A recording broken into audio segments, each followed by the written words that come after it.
Roll call. Parker. Here. Misselinich. Here. Olson. Here. Zittergruen. Here. Chisel. Hadley. Neal. Here, here. Sorry. Here. I was in a rhythm. Okay, is there anyone who wishes to address the council on anything that is not on the agenda? Okay. State your name and address, and then you will have 4 minutes. Okay. Thank you. Get my glasses out here so I can see.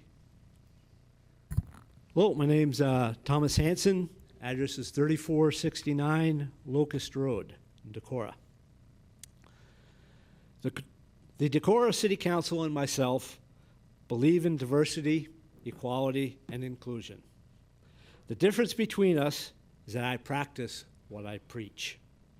At the Club 45, we have held informational discussions that people like Dave Omling, hardly a conservative, have described as the best organized and most informative that he's attended.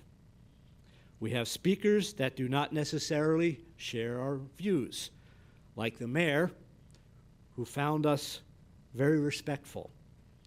And we have always supported the right of the Pride community to hold their parades and fly their flags during their events. You, on the other hand, have tried to use the courts to block the free speech of someone you disagree with, and went so far as to ask the courts to impose on me the tyrannical punishment of restricting my free speech from any city-owned property without the government's permission. You lost.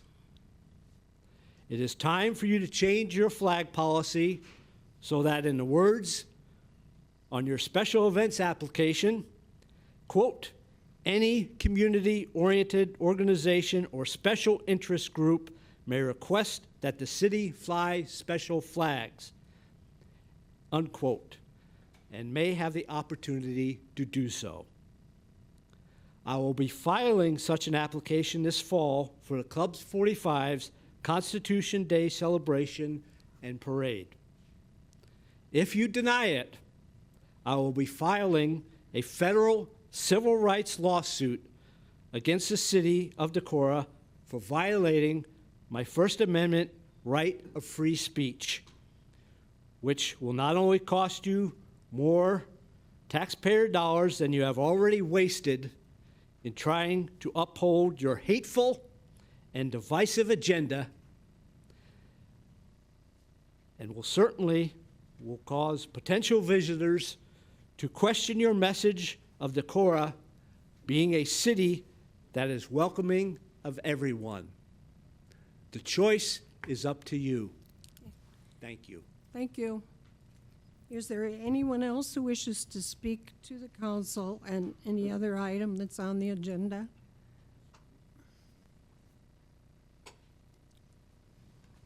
Once again, state your name and address, and also that you'll have 4 minutes. Thank you. My name is Jody Meyer, and I live at 409 Montgomery Street here in Decorah. And I come here tonight to speak to the City Council in regards to the city ordinance pertaining to its flag policy. In a recent court case between the City of Decorah and Mr. Hanson, the court found that Mr. Hanson was not guilty in violation of the flag policy. Because of that decision, it is my opinion that the current policy needs to be rescinded. I suggest that because we are all Americans and live in Iowa and pledge allegiance to the flag of the United States of America and to the republic for which it stands, that the only flag or flags that should be flown on public property in Decorah would be the American flag and the Iowa flag. Thank you for listening to my comments Thank you. and suggestion. Thank you. Anyone else? usually on the same subject. You I don't usually limit- have a just husband minute, and wife speak, is that it? Just a minute. Yeah. Just a minute, please. I usually, if there's, more people that are talking about one subject, especially if we aren't discussing it during public, then I usually limit it. So I will let 2 more people speak after you. And I won't take my full 4 minutes either. That's fine. I'll Just make it state your short. name, address, and, I'm the wife. I'm Mary Eileen Devine Meyer, Okay. 409 Montgomery Street, Decorah, Iowa. okay. Again, I would like to speak to the flag policy. I feel that the flag or flags that should be flown from public poles should represent all the taxpayers in the town. It also should be a simple and easy to understand and follow policy. To that end, I propose that the policy be that we fly from the public poles only the Iowa flag or the United States of America flag, since that represents all the taxpayers. And we, the taxpayers, are the ones who pay for putting the flags up, for the workers who have to put them up, and when they get old and take them down, we have to pay for that. So I think it should just be taxpayers representing only the Iowa flag and the United States flag. Thank you. End of. Anyone else? Mayor, thank you. You're Benji welcome. Nichols, 412 Oak Street. I'll start my timer so I don't go over. I just wanted to remind everybody here a little bit on the impact of outdoor recreation and economy in Decorah and Winnebago County. There is an item on the agenda that I won't talk about here that will be talked about later. But Upper Explorerland Regional Planning Commission did a study in 2021, showed the impact of trails specifically and the economic impact of those trails in Winnebago County and Decorah to be just over $13 million. That was in 2021, so 3 years ago already. That information's 5 years over by this point. A couple people have mentioned to me in conversations lately, Kirsten, one of them, the concern that we're building trails, want to build more trails. Why are we doing more infrastructure? Why are we doing these projects? Why are we focusing on this instead of other things? The reason is because they add an economic driver to a community. We have the actual details, we have the actual numbers to back that up. So when we have groups that work on behalf of the city, are elected upon the city to do that work, to prioritize projects and bring them to the table, I think it would be great for the council to come to the table in good faith and work on those prioritized, budgeted, ready-to-go projects when they come up and when they're ready to go. That's really the nut of what I have to say. What I do want to say is we have seen a multitude of trail user groups spawn from the resources such as the 20-plus miles of single track that were built on these 2 ridges, plus some other lands, all public, all done by volunteer dollars, almost entirely by volunteer dollars. And if you were to measure those in an economic measure, they would be well over $500,000 asset to the city in today's trail number build. There's no question even of what it costs to build trail. You have well over $500,000 asset. I'll leave it there for now, just to say that outdoor recreation, trails, hard surface, soft surface, all the above serve an entirely wide part of the community, and they have an enormous economic impact, particularly on a rural place. Thank you. Thank you very much. Anyone else?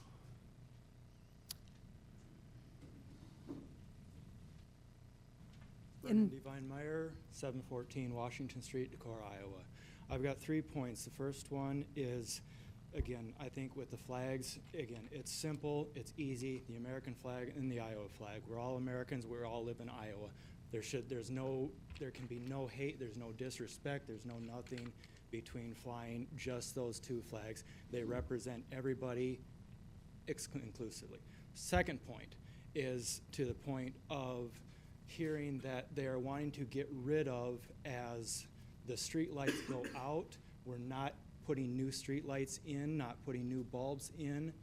How is that making it safer for anybody to walk at night, have their kids play at night?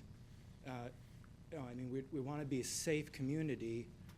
Wouldn't that encourage someone to commit something and be able to hide in the shadows? We have some fine, upstanding law enforcement, but if you can't see them, you can't catch them. So, and again, as a father of children, one of them is with me. As we bike down, it is safer to bike with lights and be seen.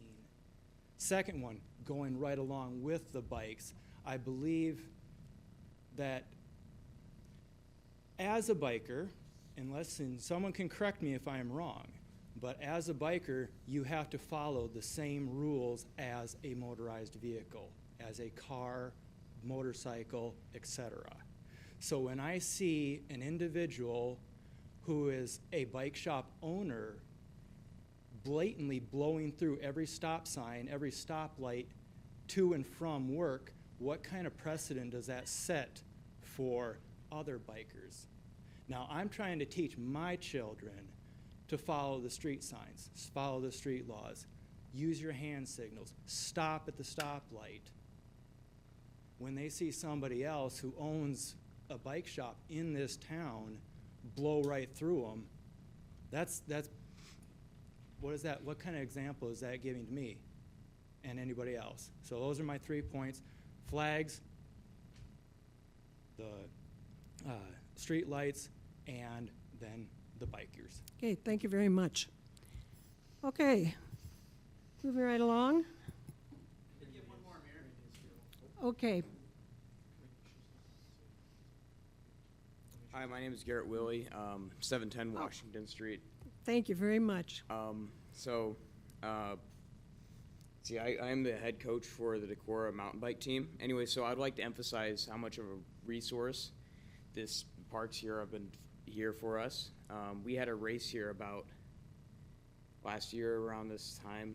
Anyways, so it brought in about like an estimated about 82 competitors and their parents. And that kind of helped. We went through town, they were everywhere. Anyways, so like definitely we intend on having this be a yearly event. So yeah, that's basically what I got to say. Okay, thank you very much. I appreciate it. Yeah, just consider some. Thank you very much. I appreciate it. Okay. Consent agenda. And then I also note that Councilman Randy Chisel is via Zoom tonight. Okay, item A, minutes of the April 15, 2024 and April 22nd, 2024 meetings. B, claims. C, tax abatement 106 Highland Drive, Unit 2, Chris and Carrie Moeller, new construction. D, tax abatement 106 Highland Drive, Unit 1, Gerald Lidall, new construction. Item E, tax abatement 604 Decorah Avenue, Erica Reha Reynolds, rehabilitation. F, amendment Class C retail alcohol license with outdoor service. 9/1/2023, Impact Coffee. Again, we've had issues with ABD. This is a previous event that is not a typo. G, renewal Class C retail alcohol license with outdoor service, Vesterheim Museum. I, new Class C retail alcohol license with outdoor service, Vesterheim Museum. J, new special Class C retail alcohol license with outdoor service and living quarters, Convergence Cider Works. K, resolution proposing conveyance of city-owned real estate to Kevin and Christine Quandall and setting public hearing. L, appointment of Tim Felton to Civil Service Commission. M, appointment of Trent Osby to Zoning Board of Adjustments. N, payment application number 1 for Decorah 2023 Miller Park Trail Project in the amount of $81,095.47. O, special event Driftless Yoga. P, special event Impact Coffee Trivia Night. And Q, special event Live on a Winnebago. Motion to approve the consent agenda? I'll second. Motion made by Olson, seconded by Ms. Lineage. Any discussion? Hearing none. Roll call? Olson, Aye. Miscelinich, Aye. Parker, Aye. Zittergruen, Aye. Jizzle, Aye. Hadley, Aye. Neal. Aye. Motion carried. Consider resolution approving the use of city staff and resources to assist nonprofits with specific activities with a public purpose and benefit. Can you give background on that, please? Yes, so there are two options in the drop box for council consideration. At the April 15th council meeting, there was a lot of discussion on whether the city waives the rental rate regarding the lease agreement required by, with the farmer's market. That the existing resolution we have that states a public purpose does list farmer's market as we don't charge rent. They get free use of the North Alley parking lot. And so there's two options in the council packet. One replaces the language of use of the North Alley parking lot at no charge and replaces it with language that refers to the lease agreement that we would waive payment of rent for that use of the North Alley parking lot. That's 005A in Dropbox. 005B would actually remove that public purpose in entirety and require the payment of $16 per event as specified in the lease agreement.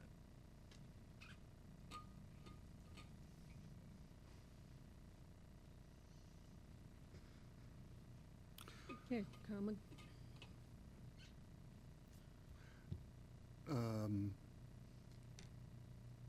Are you looking for discussion, Yeah, like yeah. outside of a motion? Well, I want to make it clear that everybody has got it clear what you're going to be voting. I understand, but I'm not going to vote on anything until I can ask a question, so. If you move to discussion, I No, will. I'm not moving to discussion. All right. I just want to hear what people think, Oh, and then I'm so we waiting are for... having a discussion. Well, yes, but not post making a motion and seconding, okay? Right, we're going to discuss, and then we can make a motion. That's correct. Thank you. Okay. You want to go? Your question. You have a question, I have a comment. So. I do have a question. So is this precedent setting? Because I had a constituent contact me about this, and I said, well, I think it could also be meant to interpret other things that we do for the community, for nonprofits outside of this specific example. So IT support or support of an event or, fire department bringing the kids back and having a parade. Those are all other examples of staff doing things that are outside of the normal operations, right? So would 5A allow precedent for those opportunities and activities as well? So with that, the reason all of these are listed on one individual resolution is actually so every time the city receives a request to help out, whether it is provide additional, further use of North Alley parking lot or further use of staff time as a resource, it's so we're all aware of all the things that we do provide as in-kind, and really meant to not spread us out too thin on the staff when we start paying city tax dollars for staff to do everything for nonprofits. As far as precedent setting, I'll let John answer the legal component that I believe the city is entitled to establish which nonprofits and activities that I believe does serve a public purpose, and that's what this resolution is meant to do, is define which ones that the council believes serves a public purpose, therefore city tax dollars are appropriate in being used on these things. And my concern is if it doesn't set precedent, that this is not an inclusive list, and we're maybe writing code that is not fully cooked, It's a resolution, yeah. or a Oh, resolution, yeah, it's a resolution. but yet, Does this give us the leeway to, adopt other things like sco- Ross yeah, was change the talking scope about? of work, or is Are this, we clearly defined as this is the only things we can do? No, these really should be the extent of, I'm not gonna say we don't do anything outside of this list of 10, but anything that truly does take time or a true, Well- of any extended period of time. Like, Okay. for IT, you give that as an example. whether it's maybe Chamber of Commerce has a problem or something Or Sunflower, like that. or, yeah. Or Sunflower. Yeah, there are times that they reach out, but largely that's because they're part of the MetroNet system, Yep. and that falls within our IT realm. Right, but it's not listed. Mm-hmm. And the fire department bringing the kids back, you know, we've talked about the appropriate use of city assets. It's not listed, you know, it's still a thing that I want to support for the community, but it's not listed. So I either want it to be not listed and allowing staff to make judgments without having necessarily to come back to us, or I'd like to have something be more like a special event permit where you as staff are like, we better ask council, right? This feels like a non-solution. I will be voting no, because I don't feel it's inclusive, unless it sets precedent. So quickly before going off further, I don't think you can allow staff to, because when we had this come up, was it 3 years ago, I think? Well, 2.5 or so. There was, post-COVID, there were multiple opinions put out by the auditors, state auditor's office, that the use of public funds, at the time the focus was homelessness and food security type issues, and it was, while these are great endeavors and very important to communities, Article 3, Section 21 of the Iowa Constitution prohibits the use of taxpayer funds for a private purpose. Did I get that right? Yes. Yeah? But we did go through the work at that time of establishing 2080s with most of those people because we thought that was the best practice. Right. So This was we've part of those. Okay, yeah, we've covered a lot of that already. Yep. And so what I was getting at is it has to be written. It has to be written. This council has to approve either the 2080 or this resolution was meant to catch everything else besides the cash contribution made to various partners like Northeast Iowa Helping Services and things like that.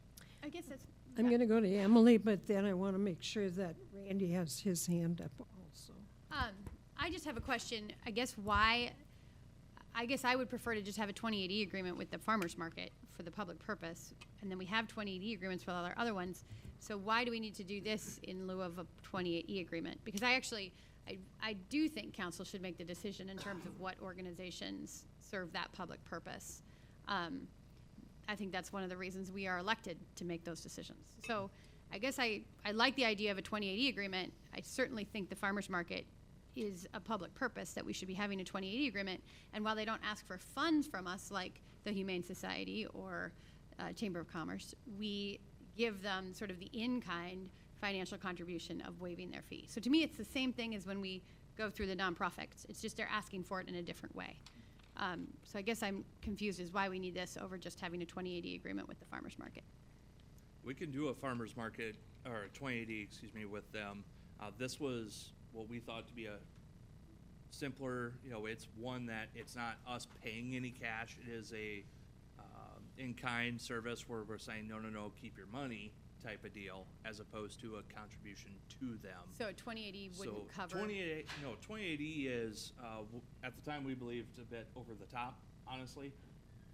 Frankly, there's just a lot more work that goes into a 2080 Sure, than okay. this resolution, because each 2080 is probably a minimum of a couple of pages at least, and then it's got to get filed with the Iowa Secretary of State. So Okay, this is why this is being Right, triggered. so a 2080 can be done. Not saying it can't at all, but the same thing is achieved by one paragraph in this resolution. So then, can we add to the resolution, to Ross's point, can we just have the end be additional public purpose entities as determined by council? Like, could we have like a little catch-all in case we want We to? can even just do separate resolutions that don't rescind this one. Oh, that would work. Yeah, you could just do this one to capture a bulk that Yeah. are recurring and frankly not that complicated. If there Sure. was an agreement that was more complicated, maybe a 2080 might be more appropriate. But then if there are additional ones as time goes by, Yeah, you could do individual resolutions. Again, this is trying to be more efficient, get it done, as much done in one shot as possible. Sure, does that address? But what about like, I'm, go ahead. I'm going to go to Randy. He's had his hand up for a little bit. Randy, Yes. you have a comment on this? Yeah, I've been kind of following along. I guess I don't, why are we even doing it? What's broke? I mean, they apply for a special application, we approve it, we deny it, either way. I mean, why are we going down this route? So I think the question, Randy, is why are we considering it? This is actually already a resolution in place that the two drafts in the Dropbox would actually resend a previous approved resolution. The one option does remove the language that currently waives the rental or the lease payment fee, and then the other one kind of rewords what's already existing and says we will waive that rental rate. Does that maybe change the question? I'm in favor of, they pay for it, not waiving anybody's fees, regardless if it's North Alley, Water Street, Winnebago. When they're using city resources, they can pay for closures or inconvenience to other folks. How about if I look at this side first? Do either of you ever have any comment? I guess I share Ross's concern. I think one of the things, if this is a comprehensive list, that these are the only things we can use staff resources for. I mean, what happens when, like spur of the moment things come up, so-and-so wins the state championship or whatever, we have the fire department bring them into town when they're escorted by the police, things like that. I think this is too restrictive. I guess I'm not reading it that way. I thought we were just taking all of the nonprofits that we currently give funding to based on our budget season, and then we waive the farmer's market fee as a public purpose. But we're not talking about all of these other events that we do and limiting those. We're just saying that these are the ones that we have established relationships with for public purpose. But I think to Ross and Kirsten's point are that this is meant to be an exhaustive list, that not just, this is the in-kind portion. So the farmer's market, the in-kind is use of a resource, North Alley parking. The other examples listed in there, which I'll be quite frank, are off the top of my head, I'm forgetting them. There's 8 other ones. Yeah. And they are much more staff time. So staff time of hanging with the Chamber of Commerce. I believe Christmas decorations are on there. Decorah Betterment Association. Flags in the cemeteries. Yep, hanging things like that. Flags in the cemeteries. Doing things like that are staff time as a resource as opposed to a physical resource like the parking lot. I think we've got 2 separate conversations happening, and it'd be a lot easier if maybe we could handle them one at a time. I feel like the one conversation is, is this the right mechanism to go about giving our staff leeway to continue our historical relationship of providing in-kind benefits to private organizations in town? And I think it's a good start.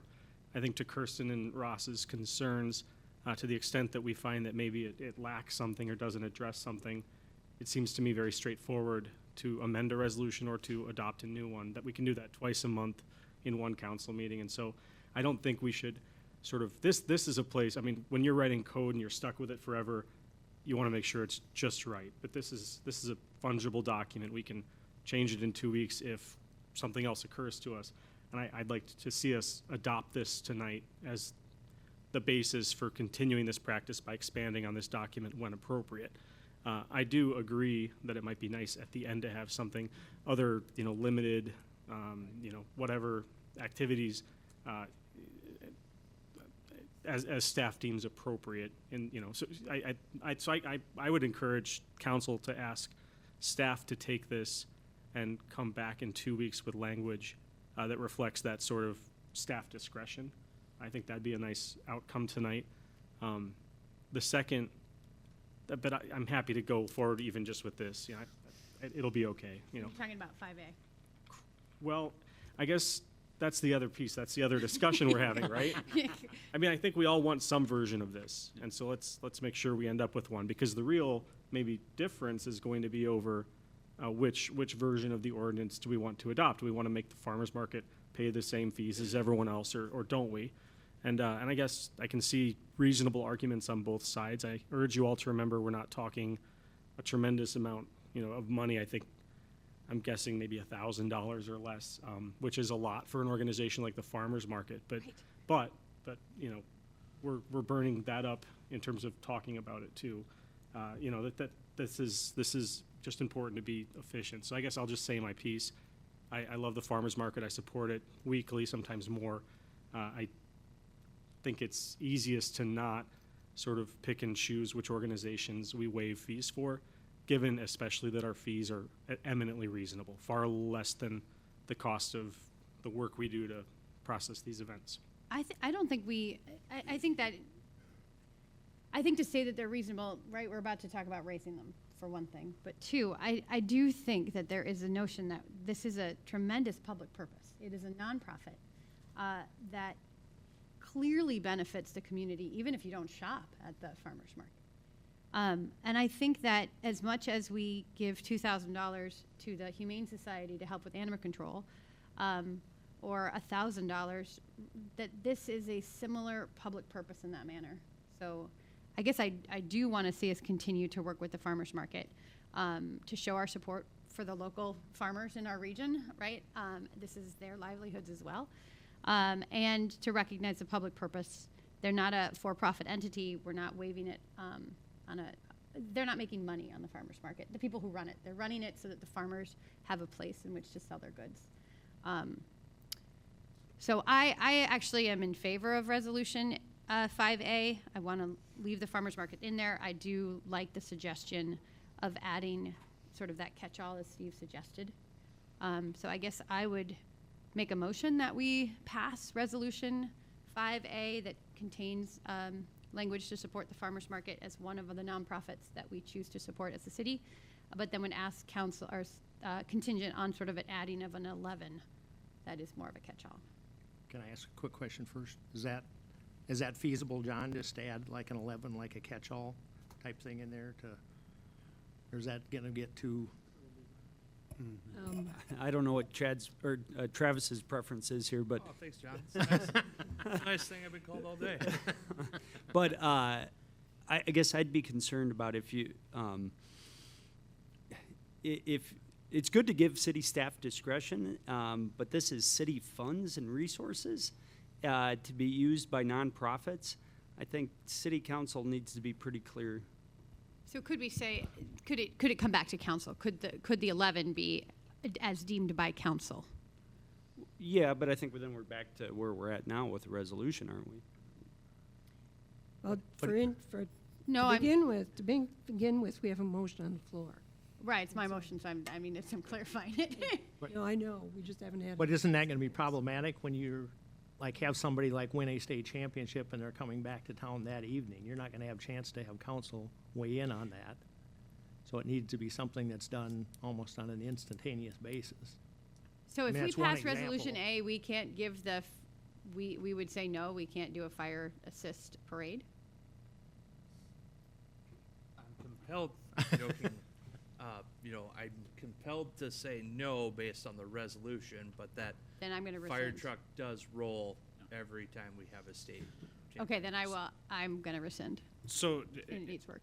the previous thing that we have on the books, and correct me if I'm wrong, this basically brought up a lot because of Randy Chisel possibly saying about the fees for the farmer's market, correct? Correct, yep. So that's what spawned this for these two things. I guess my purpose and my thought is you got nonprofit entities supporting local farmers, supporting people selling their meats and selling their vegetables, coming to our community, drawing people to our community for the farmers market. Helping services is another way. Another one, like I can't see them paying for the use of our land at the campground for the Christmas light display. That's raising a bunch of money for families and services in our community. I'm gonna kind of echo what Randy said. What is broken, and why are we even going down this? What would happen if we just left it the way it was with what we have? So A is essentially what we have. Okay. Just so everyone understands. Yep. A is what we have. B removes the farmer's market. And in talking with John, it would be very easy for us to add on the fly the use of public safety vehicles to welcome state champions. You know, we'd add the Decorah Community School District as the nonprofit, and that would be the resource we would provide. But don't we have 28Es with them already?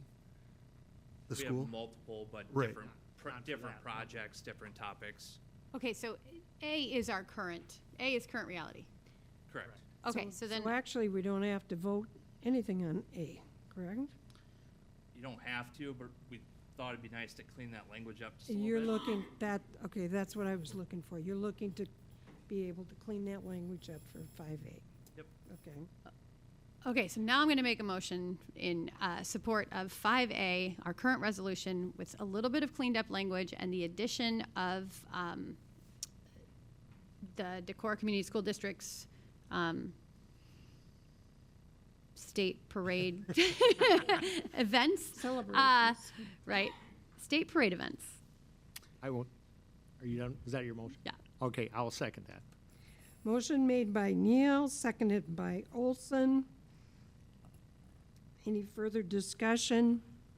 I'd just like to hear if there are any other council members that would prefer to not waive the $16 charge for the farmer's market. If it's just me and Randy on the boat, then I want to move ahead with this one. I'm just kind of And would curious that be where others in- are at. Would that be in 5B, though, versus 5A? That would be in 5B, yes, Mayor. I want to move ahead with this unless I get a sense that there would be support for 5B. So I'd just like to know where other council members stood on the question of, If you're gonna waive for one, waive for all.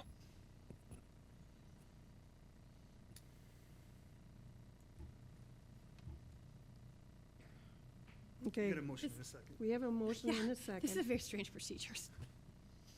We have a motion and a second. And I'm going to call for a vote. Neal, Aye. Olson, Aye. Misselinich, Aye. Zittergruen, aye.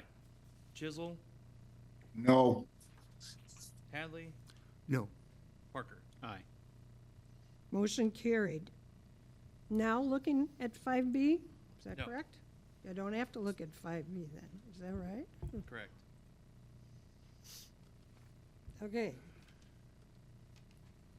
Going on then? Yep. Consider resolution proposing municipal electric utilities special election. Any background on that, please? Sure. So, at the March 18th council meeting, council took action that directed staff to retain David Lynch with Brown Winnick Law Firm to assist in requesting infrastructure depreciation formula that IUB would use in deciding the value of the service area, to assist in requesting the IUB provide oversight to information disseminated during a municipalization effort, and to assist in developing ballot language that clearly defines the referendum. David Lynch has retired, and so when I reached out to try and secure his services, I got a thank you. He is no longer employed here, but we'd be happy to help elsewhere. So I have drafted this resolution. It does include, or actually, I'll back up for a second. So also included in the action taken at that March 18th meeting was to have staff consult with My Energy Cooperative on possible partnership and a proposal that we could potentially lease the management of the operations to My Energy as part of a transition plan or potentially a long-term partnership. We've had a couple of conversations with My Energy staff, which has resulted in the My Energy Board of Directors confirming its willingness to enter into an operations and maintenance agreement with the city, and should we pursue municipalization. Brian Cranbeer, President CEO, is in attendance of My Energy Cooperative. Should there be questions along that front, so I want to update everyone, let them know that has been done. We have received confirmation from them on their willingness. But in the resolution, I have drafted, it states that the council is authorizing staff to hire special legal counsel. I do not call anyone out in the resolution to assist in those same things with that council had talked about the March 18th meeting. There are also 2 additional elements in the proposed resolution that are highlighted. This is Dropbox file 006A that could be eliminated at this time, but will need to be decided when that resolution proposing the ballot language comes in front of council. So it can be removed or it can be discussed so that when I hire special legal counsel, I know what to tell them to put in the resolution. Those 2 are which date in 2025 that council wants to hold the special election. Those 3 dates in 2025 are March 4th, September 9th, or the general city election and on November 4th, excuse me. Also, as part of the ballot language, the council needs to determine whether the electric utility would run by an appointed board, similar to our telecommunications utility, or if it would be run as an enterprise fund like the water and sewer utilities. So those are 2 listed on here that are highlighted for you to fill in the blanks or remove. Either one. I would like to start with 5, the establishment of electric utility board. So I think one of the most important ways in which to frame this is a lot like we've done telecommunications utility. And insofar as we have been successful in doing that and establishing a telecommunications utility with, no revenue, no expenses, like in terms of how we began this process, I think we should begin the municipal electric utility process in that same way. And I think that the telecoms board has shown us how effective they can be and how they can really be opportunistic when necessary. So I would be in favor of, if there was a positive referendum, that we establish that board. And to be very clear, establishing a board does not cost the city money, and insofar it's another board that would run something. Doesn't mean that we are now running on the power. But so that's how I feel about the board, because I do think that we have done really well with telecommunications utility and would like to see it done that way. So I want to just make sure I'm clear with what I'm pointing out. So the establishment of the board is done with the referendum. So right, that's what I mean. Yeah. Okay. Yeah. No, and so at that point, the council would be done, in any positive referendum, it would be that board that handles everything moving forward. This council would not have any authority over it. Well, I mean, even in terms of money expenditure, we do with the telecommunications board. Yeah, I mean, they don't have a budget. But the board would establish its own rates. Everything about the operations itself would be established by that board. Right, but the board, my understanding is even if we had a positive referendum, we would have a board. But that doesn't mean then that we would necessarily be going to the Iowa Utility Board and pursuing that all. You've got 2 options. Okay. One is to not have a board on the ballot and not establish a board as part of it.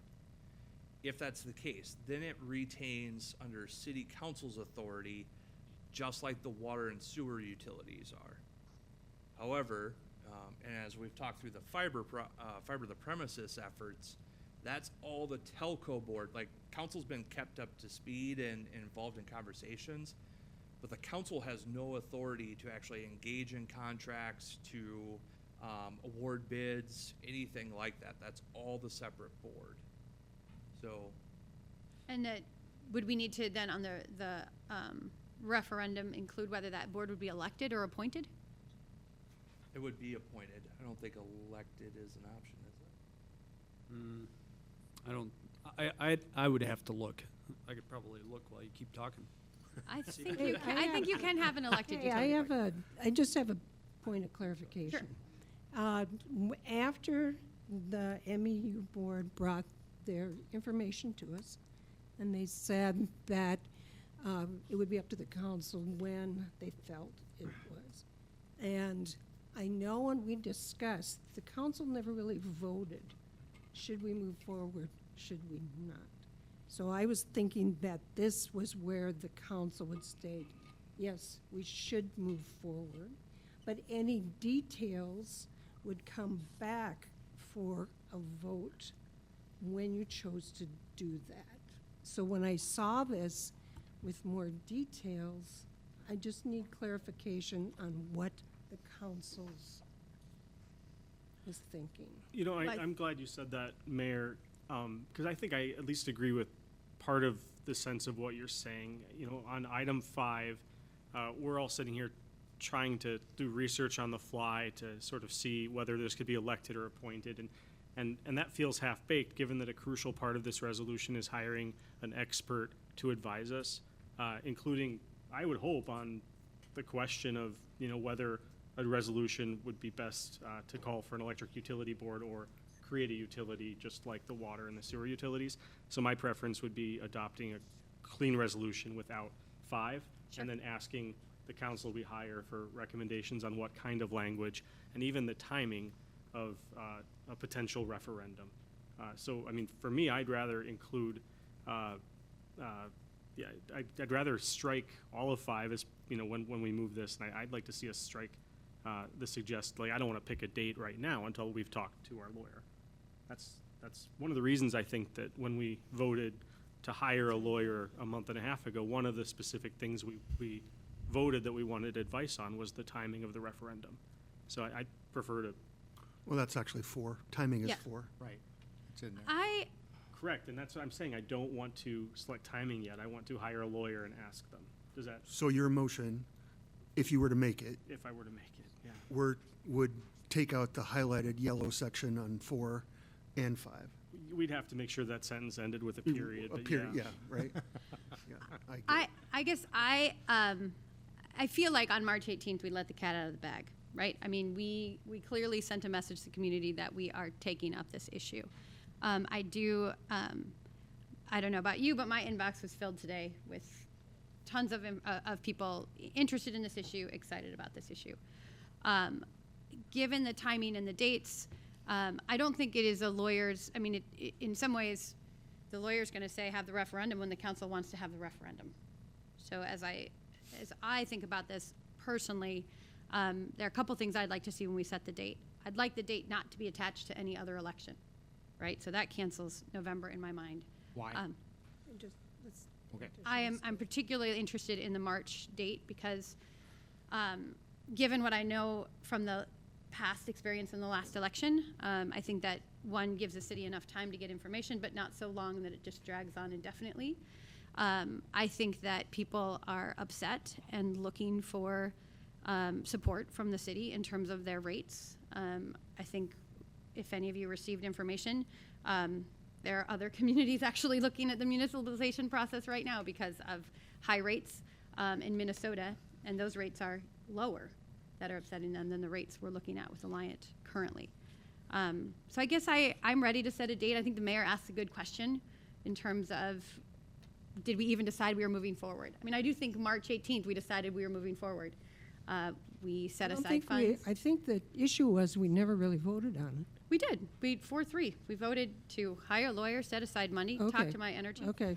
And I do think that, you know, Travis has done some really good work, and My Energy is here to show us that, right? That My Energy is ready to be a partner in this endeavor and how we might make this work. And I think that's exciting. And I think that the people of Decorah deserve to have a vote. And why do we need to drag on something when ultimately it's up to the voters? Like, we don't have to make this decision, voters do. And I guess I don't understand why it is we want to somehow stall, delay, wait for an opportunity for people in Decorah to have their voice heard on this issue. Okay, I'm going to go to Kirsten. You were. Sure. I too heard from a number of people around the community, probably 25 to 30 people, The numbers were probably 2-1 in favor of having a referendum. Most of them did not indicate a date of preference of when to have that, a few did. So I'm very interested in pursuing the idea of having a referendum. However, given the resolution we have in front of us, there are a couple things that I would take issue with as it reads in the resolution as it sits right now. As we've all talked about, the MEU task force did a phenomenal job of looking at everything they could possibly look at, gave us a wealth of information. And I think they went in depth to be unbiased in their decision-making process.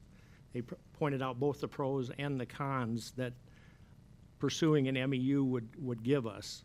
And in this resolution we have in front of us here, most of the stuff, the whereas paragraphs, have factual stuff presented in them, which I think are perfectly suitable for this resolution.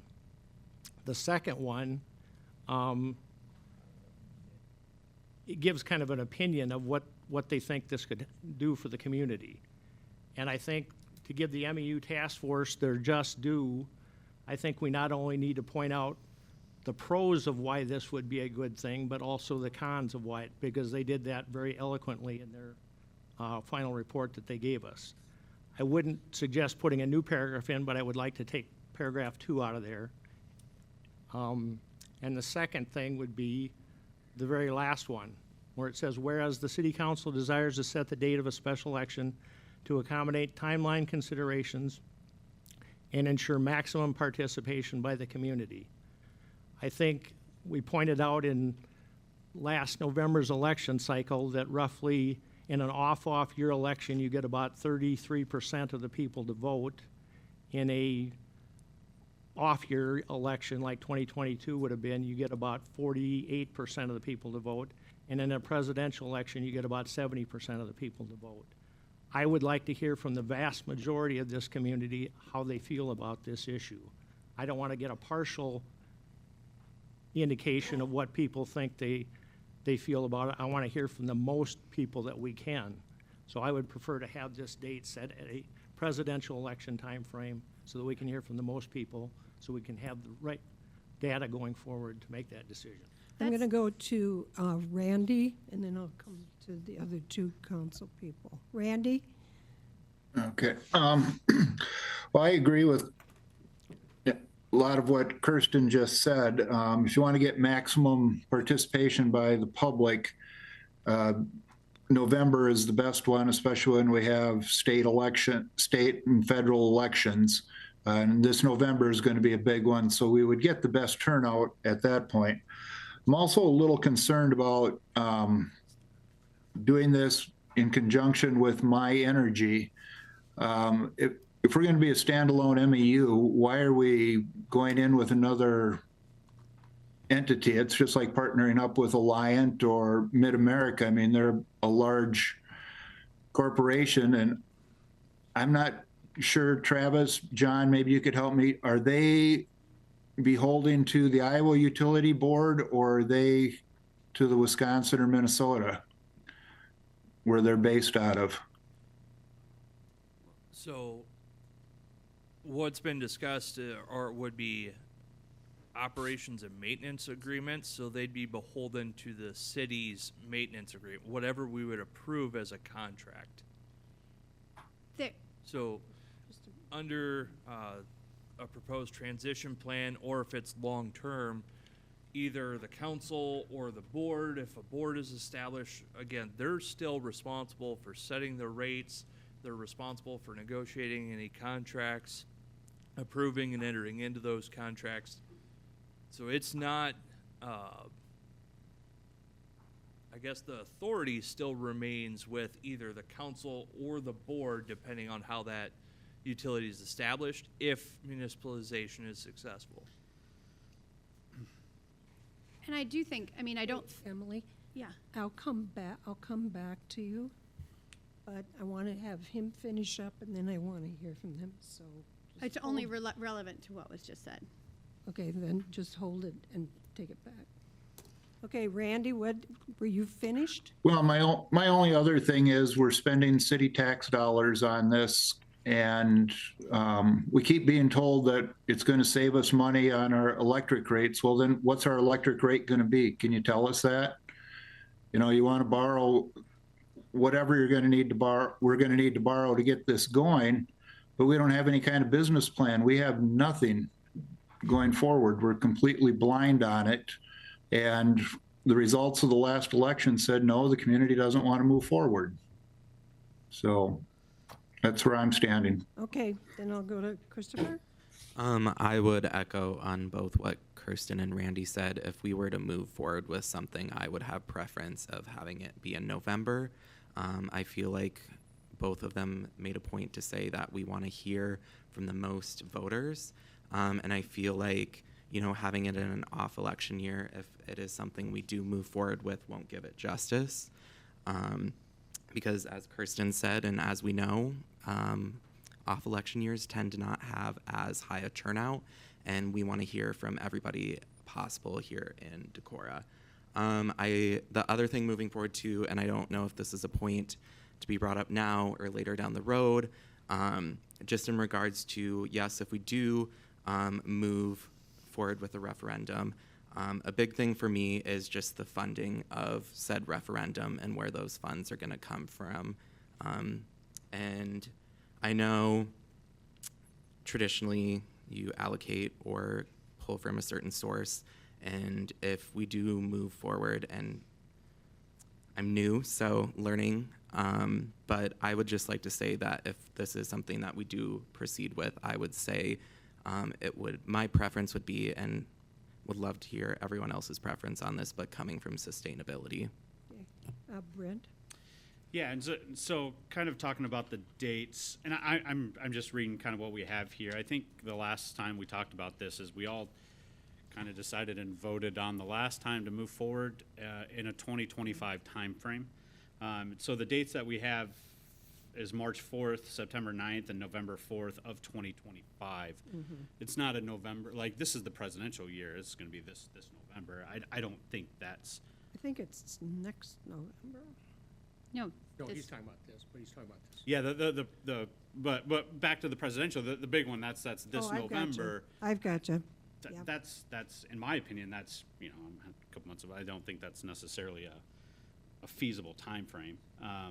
So back to where we're at on this, we've identified dates in 2025. I mean, all these dates, I'd be good with any of them. Obviously, to me, March 4th feels like a good one, just because it's the sooner than the later. There's nothing ever tied to it. I understand that we want to get max voting turnout, but you know, that's no matter what we do, we're giving people the opportunity to come vote on what they would like, and Okay. so that would be my thought process. Okay, now I'm coming back. Okay, now, hold on. I got to write. I haven't said anything yet, so. Okay, then you can come. You can come, then I I'll. have to go before she tries to figure out what you. No, I'm just trying to, like I said, I'm trying to remember going back to Randy. Do you want me to? Do you remember? Yeah, I do. Okay.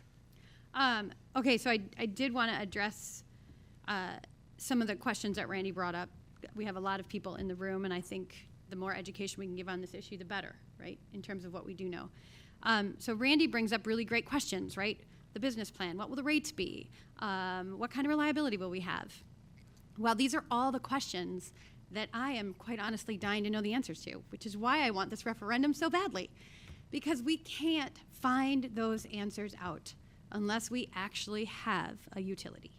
In the same way that we couldn't find out our rates for fiber until we actually had a fiber utility, we need the utility established so that we can operate as an electric utility without poles, wires, revenue, or expense, but to be able to find the information out. What rates could we offer? Why is it great to have a letter from My Energy and have them in the room? Because at some point we're going to actually have to buy power, right? We have to buy power. Alliant buys power from ITC. My Energy buys from Dairyland. We want to be able to have an option of where we're going to buy our power from.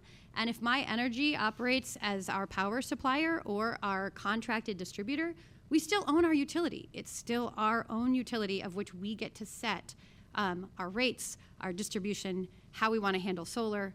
All of those things we would get to decide. And I think that's why people are excited about the referendum. We can't have answers to all those questions, so people can ask them as a way to sort of like nudge, like, we don't know what we're doing. It's not that we don't know what we're doing. We can't ask those questions of the utility board. We can't get information from Alliant until this process begins, which is why I think it's so important that we begin the process, because we can't continue to ask these questions over and over and over. As far as, you know, the people have spoken, I think we've been round and round about this. It's like a school bond issue, which is also coming up this November, which is why we avoided this November. I will say as an aside, if you guys want to do it this November, I'd be all in on it. But keep in mind, it is a presidential election and a school board election, and I think we said we weren't going to do that. Unless we can't do it this November. I don't, Okay. That's great. I don't for a utility, I mean, there's, yeah. the school can do it for a bond. Sure. No, that's great. I, as I said, I am for the March date, and it sounds like we can't do it this November anyway.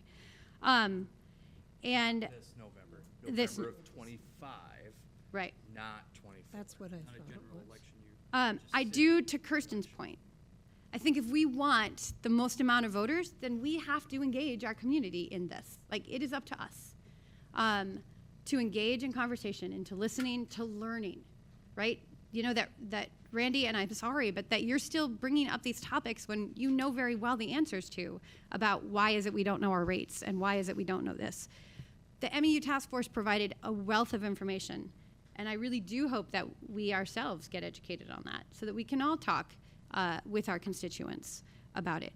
I do think constituents have spoken. Like, if Kirsten's hearing 2-1, I'm hearing 2-1. I mean, I haven't, except for 3 people, I actually have heard more on this issue from people I don't know. Obviously, I hear from people I know, but I'm impressed with all the people I don't know that I've gotten on this. I think the people want to have a voice on this. So again, I really am hoping for that March 2025 vote. I don't want to drag it out.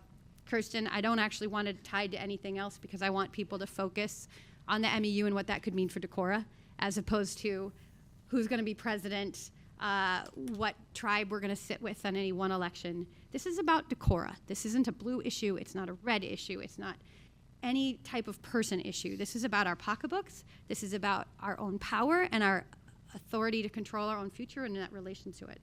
And so I think that the less we attach it to an election, hopefully the less divisive it gets, because you're not going to tribe up. You're just going to find out the information and have a free, thoughtful vote on what the potential for Decorah could be. I'm going to go Ross. I'm going to ask you to allow My Energy to come up and speak. Staff was able to discuss My Energy. I would just like My Energy to come forward if they'd be willing and just give us a little update on what they had spoken about. And we can wait until Kristen and John have finished their sidebar, so we're not disrupting anything. Oh. Yeah, you're being disruptive over there. I'll put it that way. Okay. All right, the suggestion is to have My Energy come up and speak. That's acceptable to the council. And approach the approach the microphone, state your name, I guess your address. Good evening. My name is Brian Cranbeer. I am the president and CEO of My Energy Cooperative. I've provided some general information as kind of an overview. My Energy provides electric service all the way around the city of Decorah. And we have a headquarters facility in Cresco and also a facility in Rushford, Minnesota. 75 employees, and a lot of that information is here. Would duly like to note that we're looking at certainly obliging by the existing service territory boundaries and alignment. You're making a decision tonight to form your own municipal utility or to take a vote to do that. If you are proceeding with that route and you are successful, we would welcome an opportunity to work with you like we have with 11 other communities, where we are the provider of a lot of those core services, but we work for those local, either appointed or elected utility boards of the city. We provide full service, but it's those authorities of our municipal utilities that set their rates, they determine what they would like us to do, and we in turn provide that support as needed. And that's kind of what we've tried to outline here, kind of as an overview. With that, we are a distribution, meaning we handle the distribution side of delivering electric service. We are a member owner of Decorah Power Cooperative, and Decorah provides all of our wholesale service going forward with our utility. And that in turn, the statement here is that they in turn support municipals. They provide services to a number of them also.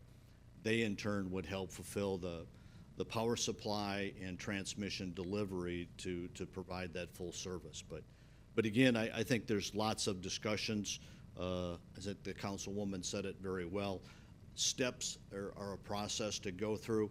There's a lot of information that we could bring forth if you go forward with this process. And again, we're just here to provide support. Again, we follow the current service territory guidelines, regulations, but if you go and form your municipal utility, we would welcome an opportunity to work and talk with you. Okay. Thank you. Thank you. Thanks, Mayor. I very much appreciate that. My other, I just wanted to clarify with my other peers, to Brent's point, it's not a presidential election year. Since that's the case, and we're just asking our community for a vote, would you support the March date? Because there's no other reason not to. I think if we've done as much work as we can. This is asking staff to engage the attorney to fact find and to help us build a concept of what's going on, and then we can allow other people to be educated and make their vote and choose how they want to vote. So I wanted to just kind of get a gut check on the March date, and also I agree we could take out 5, Stephen, if that was very, if that was a deal killer for you to be able to vote on this resolution. If 5 is that, then I would support you in taking off 5. I appreciate the discussion and clarification. Because it looks like you may be taking out 1, and you'd be also stating which month you would have it in. So I'm looking to see. Yeah, Kirsten, I know that you have some thoughts on the wording. Right. Go ahead, Steve. No, I want to hear from you, and then I have a motion if you don't. so. Okay. As far as the date goes, if I understand John correctly, then this presidential election year is definitely out. It's not a possibility? Yeah. Okay. As far as putting a date on the new one, I would prefer that staff or us do some research to find out which of those dates historically would probably get the most people out to vote. And that would be my preference, because I think if we're getting only 33 or 40% of the public out to vote on this issue, we're not getting a cross-section Well, of then what. pick, Well, that's what I'm saying. I'd like we don't have to I'd like to have some Google research analytics. done to figure out which one of those dates are going to get our highest percentage. But you don't know. I'd prefer to hear more from more people as opposed to less. I think that's a We valid. could have people in the crowd speak. There seems to be plenty of them here. Well, what, 40 people here? Do you think that's a cross-section of the community? Okay, I mean- I guess I don't want to go in that direction. No, I get it. I'm just saying that I feel like, well, I'll let Steve speak, but. Okay, let's go. Here. I've been sitting here trying to figure out. I feel like that there's enough votes on council to establish a referendum, and I'd hate to sort of see that peter out because we're sitting here and disagreeing over dates or language in the whereas clauses. And so I think this is just another pitch for considering passing this resolution without 5 and with no date specified, and ask our council, hey, given our goals, and maybe we have some different goals, but they can at least hear from us, recommend a date, and we can pass that as part of, I mean, when they will present us a resolution with a date specified.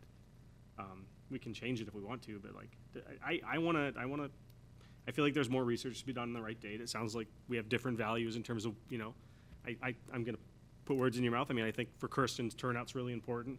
I think you're looking at sort of the timeline of the messaging and sort of how it would be received in the community and maximizing its chance of passage. And I'd like to, I see no reason not to pass a cleaner resolution and then ask, you know, figure out the date later. I think the reason, well, one, I think you are putting words in my mouth. I actually want the largest turnout possible. I just don't think that's an answerable question. That's up to people. I mean, I think whether it's March or September or an off year November, I think that people will be keenly interested in this vote. I think they are. We had a really high turnout last time. I can't remember the exact turnout, but it was high. So I guess I'm not looking for a date that has the lowest turnout. I just think that any date we do it, if we have enough publicity about it, we will get the votes out. I guess I want to move forward, and I feel like a date would allow us to do that. So I would very much like us to see this, to pass this resolution with a March date and taking out 5. Okay, so we've had quite a bit of discussion. I'm waiting. Is there a motion someplace? And just to touch on the date aspect of it, just Okay. real quick again. You know, I think we could go back and do historical research on dates and what had the biggest turnouts, and I don't necessarily think it's a date thing. It's what is on the ballot that draws people coming to the ballot to vote. I don't think it's, oh, March is, you know, worse weather than this one, or what, you know, what people are going to go there for. It's what is on the ballot. And so I can't really necessarily see picking any 3 of those days. I don't think it necessarily persuades. I think they would all be fine, and I think they would all get the turnout they need. My looking at it is, you know, we've started this process. I don't really want it to drag on till November of 2025. That's March 4th is kind of the closest date that I see that as a possibility, and so we can, that's kind of what I've. She has to direct it to me. I'll make a motion. Yeah. I just found on my phone the voter turnout from the last referendum was 51.4, which is extraordinarily high for an off-season. What date was the last election? May 1st. May 1st. Okay, okay. Can I make a I took her information, all right. Mayor, I'd like to move the resolution omitting 5 and with the date, the 4th day of March 2025. And I'd also like to clean up the language. I found a typo. Maybe I lost it, though. Was it depreciate? No, it's not depreciation. Was it when you said that No, there I'll should just, be a period? that's good enough. I'll second. Okay, so we have a motion and a second. And I'd just like to speak to the reasoning that, you know, I said that I'm interested in some flexibility and the ability to be responsive to our council in picking a date. I just like to point out, Kirsten, if you share similar concerns to me that maybe this isn't the right date or that this feels like we could do a little more research to pick the right one, we won't be setting the actual date until we pass a potential resolution that's drafted by council and staff. And so if the will of the council is, you know, actually the more we know now, we're looking to later in the year, we can direct the resolution be drafted that way.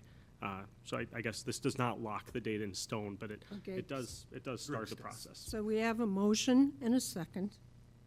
And so it's up to each council person to vote in whichever way they should feel.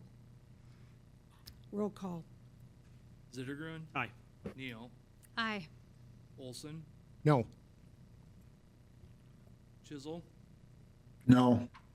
Hadley? Aye. Parker? Aye. Miscelinich? Aye. Okay, motion carried.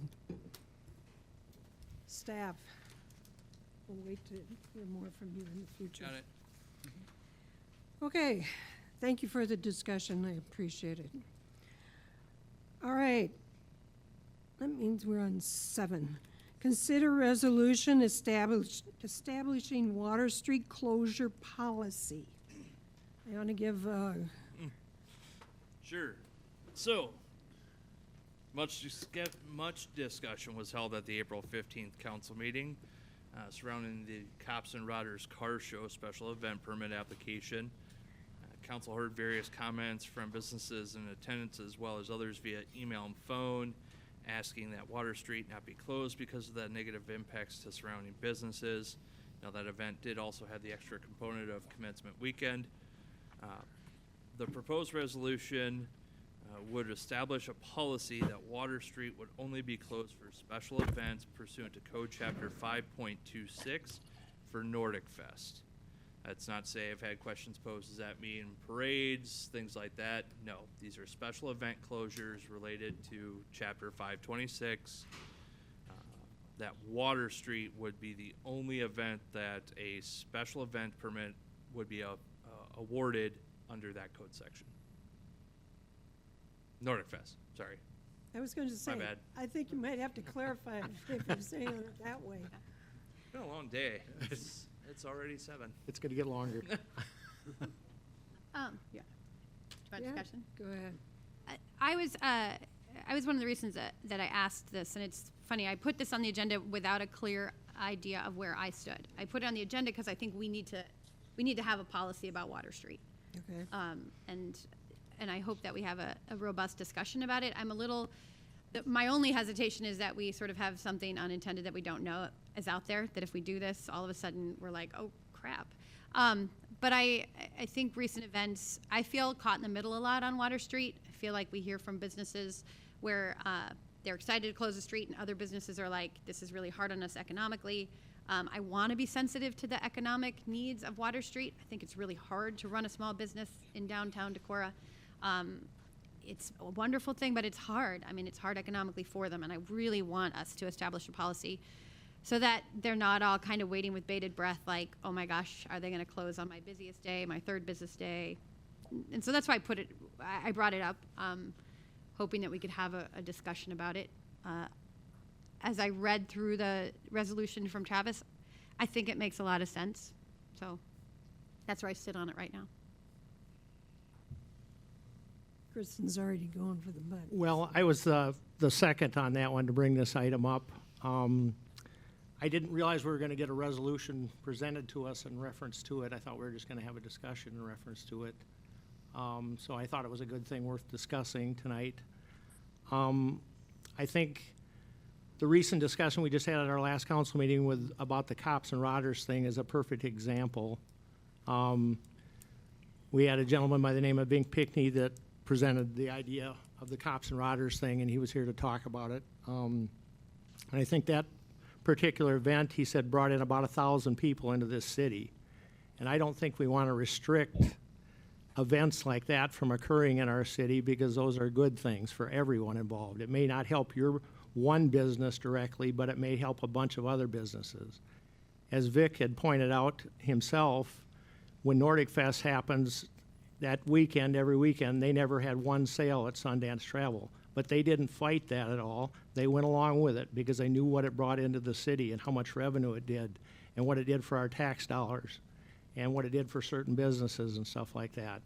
And I think as we voted on the first thing tonight about how the community works together and the staff with our city works together to make sure events happen and take place, I think this is a perfect example of how we can work together to get people to help out in all these different kind of events that take place, to help our entire community out. Somebody had suggested that the Cops and Rodders things, if some of the businesses that didn't want that to happen had gone out on the street and perhaps worked at the booth to get these people registered and passed out certificates of, say, a 10% coupon off at their store, they might have been able to prosper from that business or that event as well. And I think that's the type of cooperation we need in this city. Instead of using these things to divide us more and more, I think we need to present them as more cooperative issues that we can work together on. Kirsten, you're the chamber representative now, right? This would also affect sidewalks ridiculous days.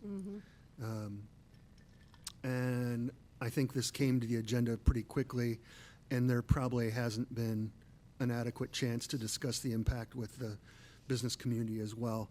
I appreciate you bringing it to the forefront.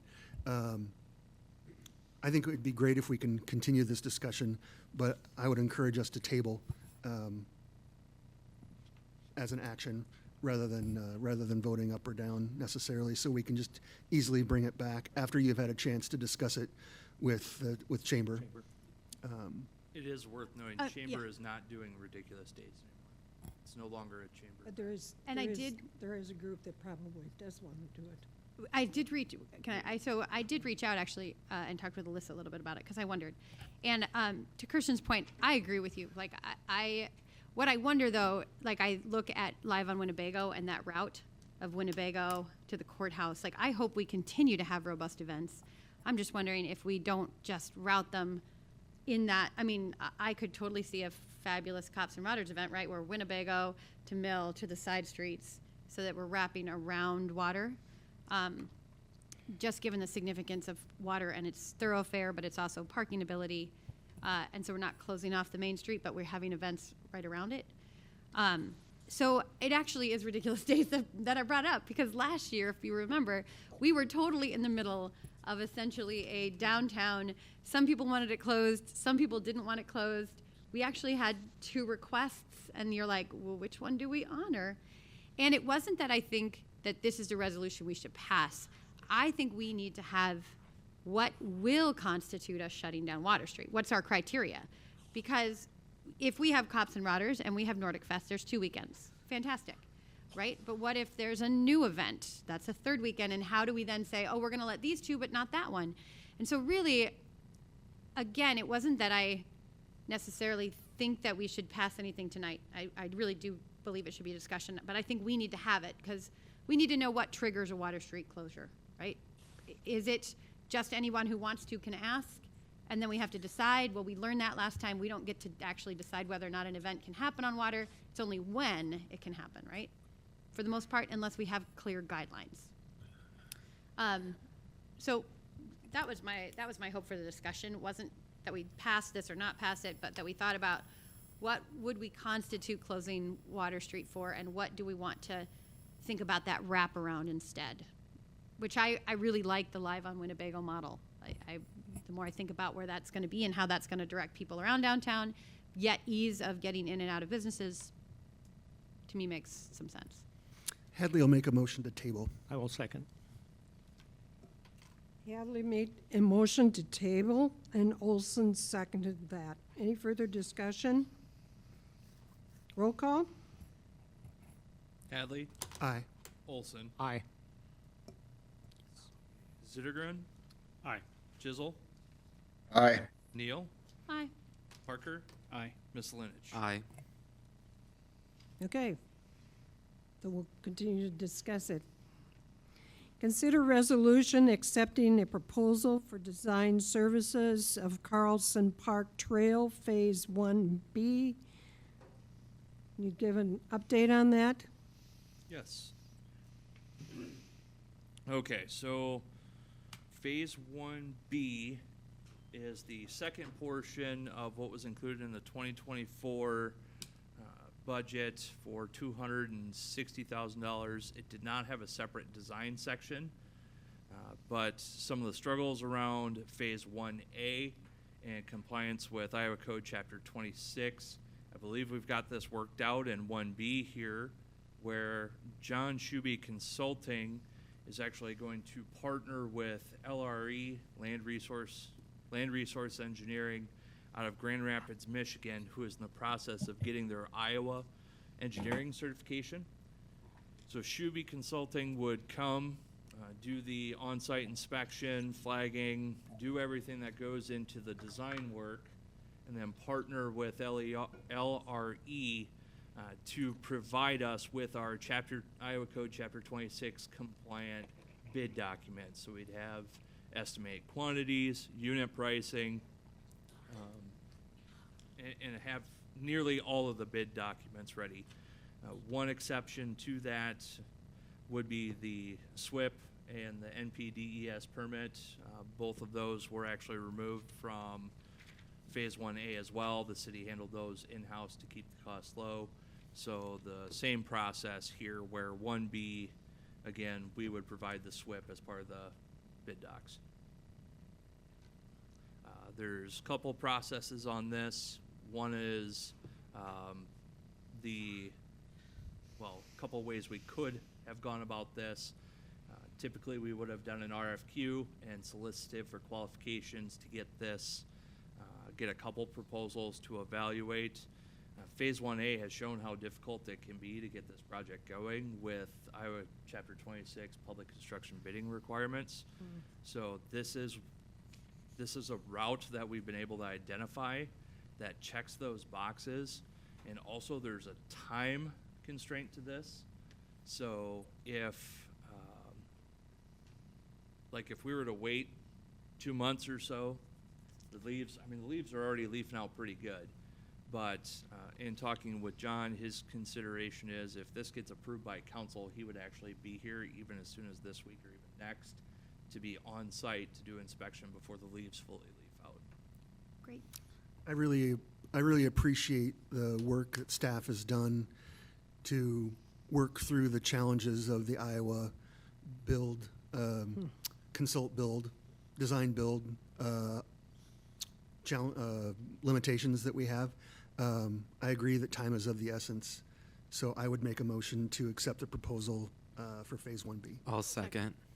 Motion made by Hadley, seconded by Ms. Olenich. I do want to give real quickly,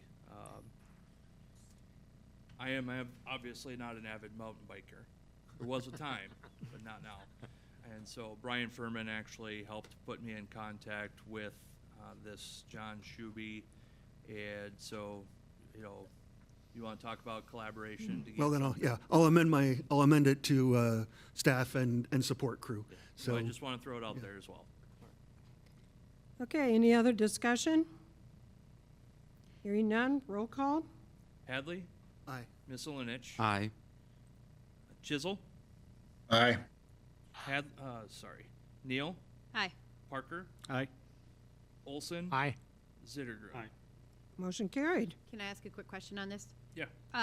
For the future phases now, do we have sort of a fast track method that we can make this happen quicker without I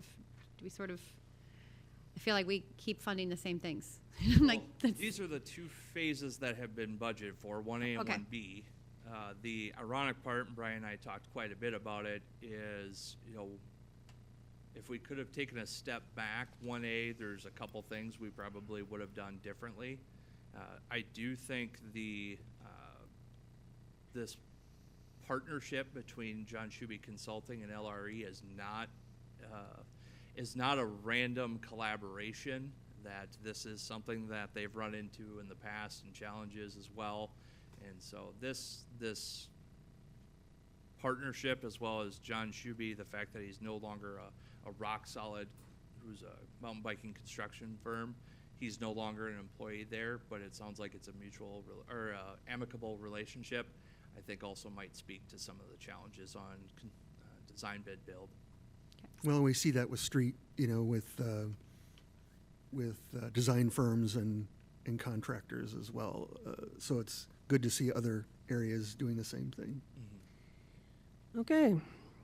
Consider an ordinance amending section 1052-220 parking on boulevards prohibited of the Decorah Municipal Code, first reading. So we've received a request from a commercial property that needs or wants to resurface an area that's currently in the boulevard that they utilize for parking for the property. City code actually prohibits the parking of vehicles within the boulevard, period, end of sentence. But the proposed ordinance would amend the code section to allow parking in the boulevard by resolution of the council, similar to the way that we've proposed language changing on the consumption of beer and wine and right away. That's only by resolution of the council. I make a motion to amend section 1052-2020 parking on boulevards. I'll second. Motion made by Neal, seconded by Ms. Linich. Any further discussion? Hearing none, roll call. Neal? Aye. Miss Linich? Aye. Hadley? Aye. Parker? Aye. Olson? Aye. Zittergrun? Aye. Chisel? Okay. Consider an ordinance amending Chapter 13.44 of the Decorah Municipal Code related to stormwater management, first reading. I'm sorry, but I don't know if Councilmember Chisel, if your microphone was muted, but Oh. we didn't. Yep, aye. Thank you. Thank you. Okay, so next item there, this is the first reading of an ordinance that will amend our stormwater management code section to become in compliance with state code. So this year, state legislation adopted a bill that would actually prohibit cities from being any more restrictive than the state level. That was then dialed back to, or excuse me, it wasn't adopted that way. That was how it was originally proposed. But what was adopted was we could only have a stormwater management requirements that controlled the 5-year runoff event as well, and no more restrictive, as well as, let's see, the existing site had to be the determination for a construction site. So if you're redeveloping an asphalt parking lot out back here, your stormwater runoff coefficient is asphalt. Our current plan says you treat the pre-developed condition of the site, which was proposed as grassland. So we had to change that section as well to take into account the existing site. We do also have in there the definition of topsoil, which is included in that state bill. It was, again, a further regulation on what the cities could require, but that definition was added, but there's no topsoil regulations proposed as part of this ordinance. In addition to these changes on what we can require, anything beyond that, the city can still impose. However, we would then be responsible for the difference in cost in the planning, design, and construction of those practices. So the code, the proposed ordinance would change code to say that after P&Z has provided their review, the city has 60 days to prepare a plan and design elements as part of a site plan that we will pay the difference between our improvements and theirs. So it's not considered a spot. We can actually do it on a project basis, similar to a design review. Correct. And that's what would trigger that 60-day. What triggers that 60-day? P&Z's site plan review. So once they review it, that starts the clock that we have 60 days to come up with our own stormwater maintenance plan, or management plan. In the process of a site plan review currently, where we have city engineer review things, they review them prior to P&Z. So we would have a good idea on this in advance. Correct. So that we could look at budget impacts and things like that as well. Because because of the topography of Decorah, there are going to be some cases where it may be valid to use sustainability funds or public funds to offset the stormwater load. And I think the state did a disservice to our communities in writing this legislation, taking away home rule. So I want to be on record saying I strongly disagree with you, state of Iowa. But thank you for the clarification. Make a motion to amend Chapter 1344 ordinance. Second. Can I ask a question? I'm probably going to vote no, but I'm going to vote no because I strongly disagree with the state code. So I'm curious if we tried, I mean, I know we don't want to go down this road, but I am really curious. If the state passes a legislation that is clearly an affront to home rule and does our community a disservice like this one does, and we enforce it, and then would we wind up then at the Supreme Court as to whether or not the legislation the state created was actually constitutional? I'm not even gonna try. We would, I think we'd have to be challenged by the developer that you tried to impose such a requirement on. And the developer would say, you've exceeded your authority according to Iowa code in imposing this more stringent stormwater requirement. So it'd be between us and the developer, not between us and the state. Right, right. And I suppose the city, as its defense, could try to say that the state legislature exceeded its authority, but I don't think that's a strong argument, because the Constitution says you can have home rule unless the legislature says otherwise. It's just so, I'm sorry, this is literally like unraveling flood protection in some ways. And we've seen our western sister communities flooded in devastating ways. And we try all of this stormwater prevention and flood prevention work, and then now we're gonna have to roll it back to essentially, I just feel like it puts it at great, it's risking our community, right? This is risky. I mean, no, on the small scale it's not, but on the large scale, it is. We're risking our community by saying that we're just gonna open the floodwater gates because we're not gonna manage our stored water. And if we're not risking Decorah, well, then we're risking Freeport. And I think that's rude. So that's why I'm gonna vote no. Obviously, we have to do this. It's just. Okay, so we have a motion and a second. Roll call? Olson, Aye. Hadley, Aye. Neal, No. Parker, Aye. Misselinich, Aye. Zittergruen, Aye. Chisel. Aye. Okay, first reading is passed. Consider an ordinance amending section 8.44.040 yard waste disposal of 4 of the Decorah Municipal Code, second reading. Again, this ordinance would propose going back to the previous code requirement that contractors were required to chip limbs and brush under 8 inches in diameter. This does not require homeowners or residents of the city of Decorah to do the same. Basically, our yard waste site, it's pretty hefty, and we're starting to outgrow its current property lines, and this is one way we can continue to exist within that footprint without expansion. Hadley will make a motion to adopt the ordinance amending 844.040. Second. Okay, who seconded? Parker. Thank you. Motion made by Hadley, seconded by Parker. Any further discussion? Roll call? Hadley, Aye. Parker, Aye. Misselinich, Aye. Olson, Aye.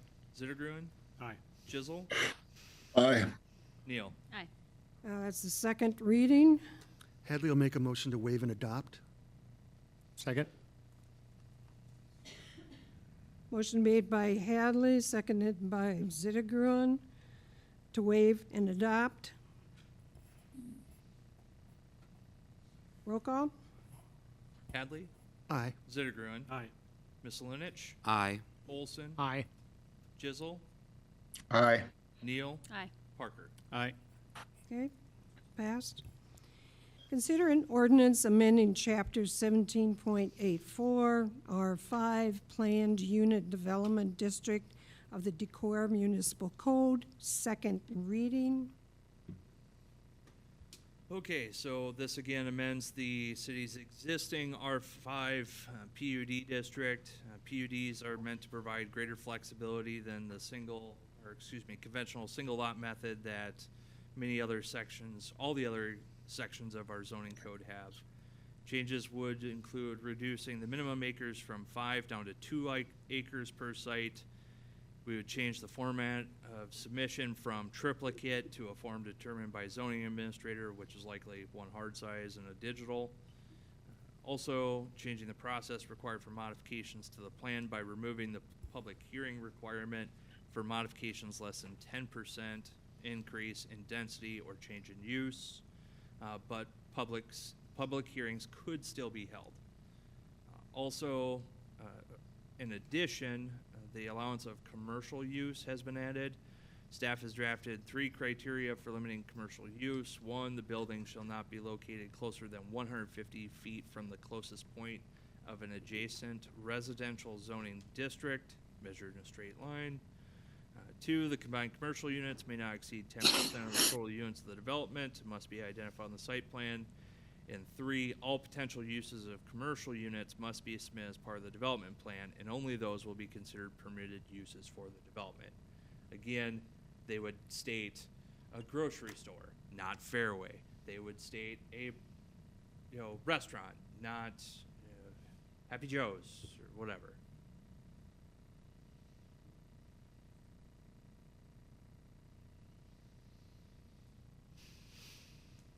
I'll speak at once.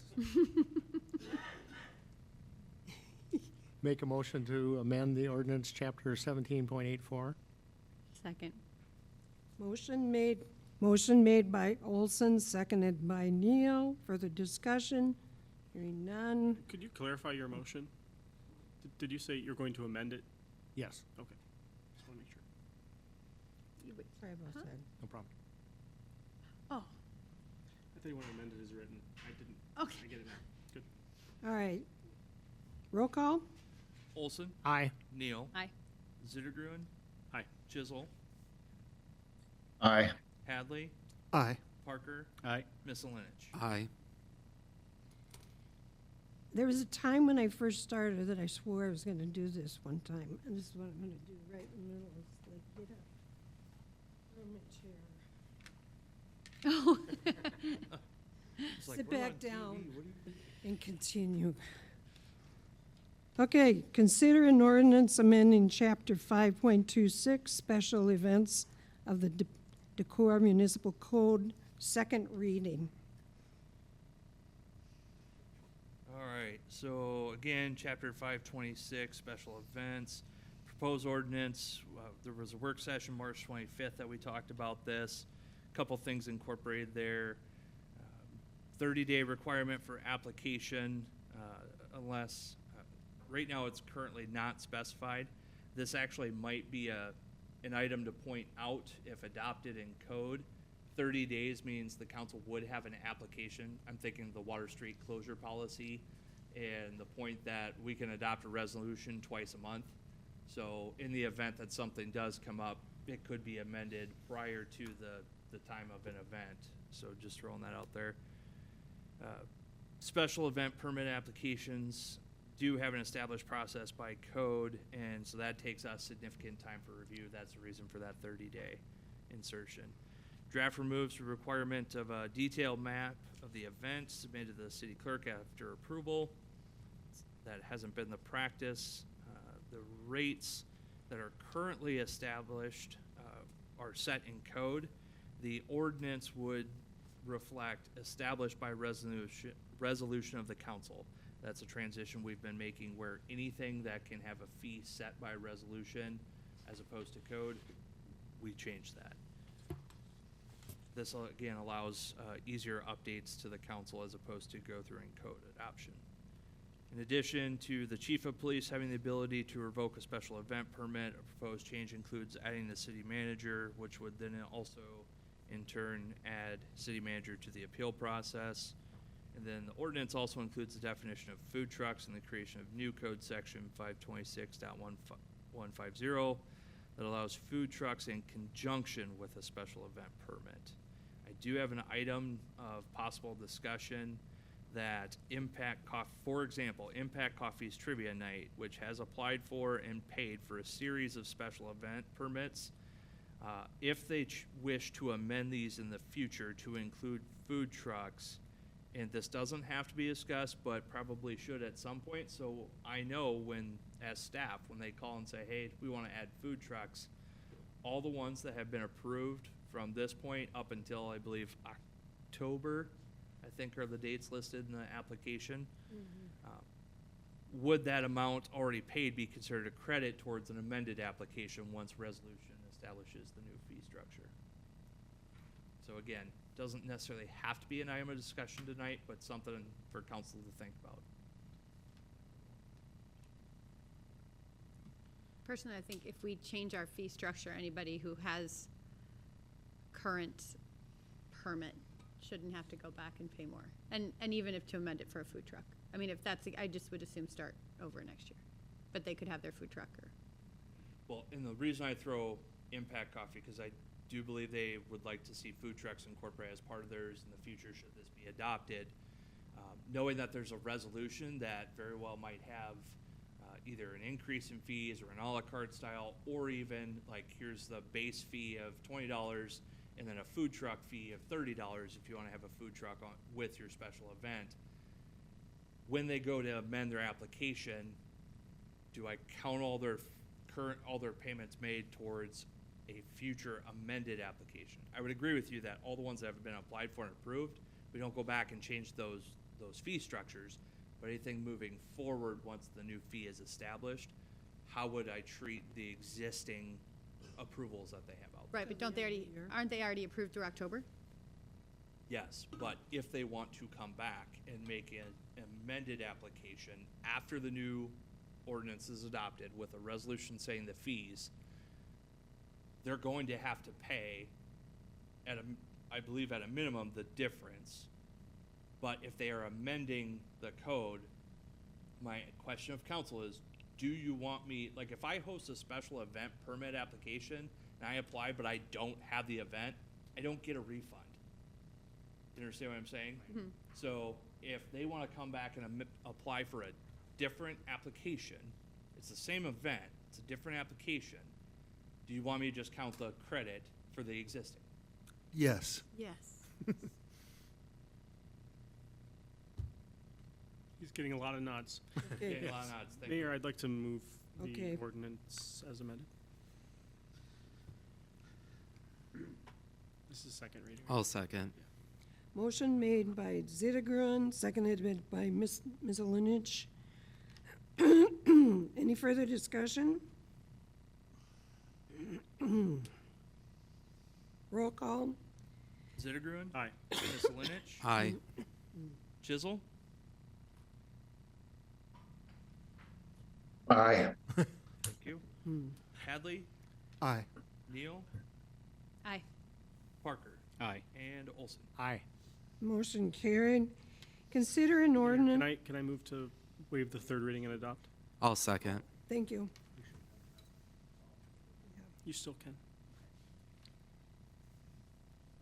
Okay, motion made by Zittigran, seconded by Ms. Olenich, to waive and adopt. Roll call. Zittergruen? Aye. Ms. Linich? Aye. Hadley? Aye. Neal? Aye. Parker? Aye. Olson? Aye. Chisel? Question. On Aye. item you. number 12, Yes.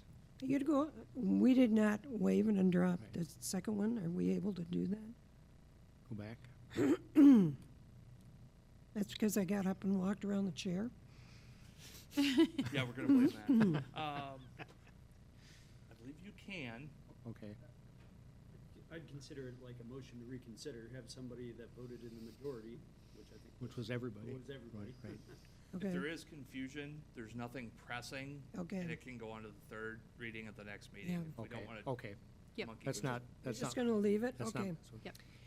I won't get up and walk around my chair, or I'll tell you, and then you can make the motion. Consider an ordinance amending Chapter 6.20 on dogs, control and licensure of the Decorah Municipal Code, second reading. Again, the proposed ordinance, a result of council discussion at March 25th work session, sole change removes the at heel beside a competent person and obedient to that person's command as a form of having them under control, and adds electronic restraint within range of the device. So the electronic leash that was discussed. Make a motion to amend the ordinance, chapter 6.20. I'll second. Motion made by Olson, seconded by Ms. Linich. Any further discussion? Roll call? Olson? Aye. Misselinich? Aye. Neal? Aye. Parker? Aye. Zittergruen? Aye. Chisel? No. Hadley? Aye. Motion to waive the third. I'll second. We can waive? Okay. Oh, I'm looking for a motion. We did. Okay. Motion to waive the third reading. Motion made by Olson, I'll second. second by Ms. Lineage. Roll call? No, I'd like to discuss. Okay. My discussion point is, this is, other than alleys, dogs on leashes is a topic of our community. I get a lot of constituent feedback about it. How do we plan to educate the community about the change in this ordinance? I know we did it within a work session, didn't get a lot of press. This, adopting a change in an ordinance isn't going to get a lot of press, potentially. I would like to see at least a press release drafted on this one, so that there's more education on the ordinance itself and the changes, because it affects people not only in the community, but people that are visiting our community. Hopefully, could see this somehow easily and make accommodations for their pets when they're coming. So I would just ask that as part of this change that we have some outreach. I would agree with what Ross has had to say. Policing something like this is a very difficult process. The best way to do that is through education before it happens, so I would agree with Ross. Get the message out. Perhaps continuing with the third reading might assist in getting information out too. Do we have on our trail signs like a dog leash policy? Like, do we have it written out? Like, could we put those up? We have those boards around. Could we put sort of a, or a little? We do? Okay. Yeah, I know it is in the parks. In some of the trailheads, yeah, we do have some trail rules posting, but are they throughout the trails? Great. And Thanks. parks have signs, I think, that are put up too as well as it's on there. Great. Thanks. Do you want to keep your motion to waive and adopt then, Kristen, or do you want to? I guess we should wait, yeah. Let's wait. Then say you withdraw it. Withdraw my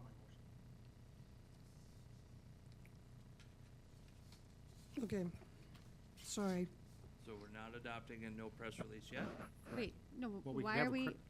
No, Right, we right. passed. we Yeah, but passed why are it. we waiving why are we not? So we can have it one more meeting and discuss this at one more meeting so that the public is more aware of it, what's going on with it. They thought it would help get the word out.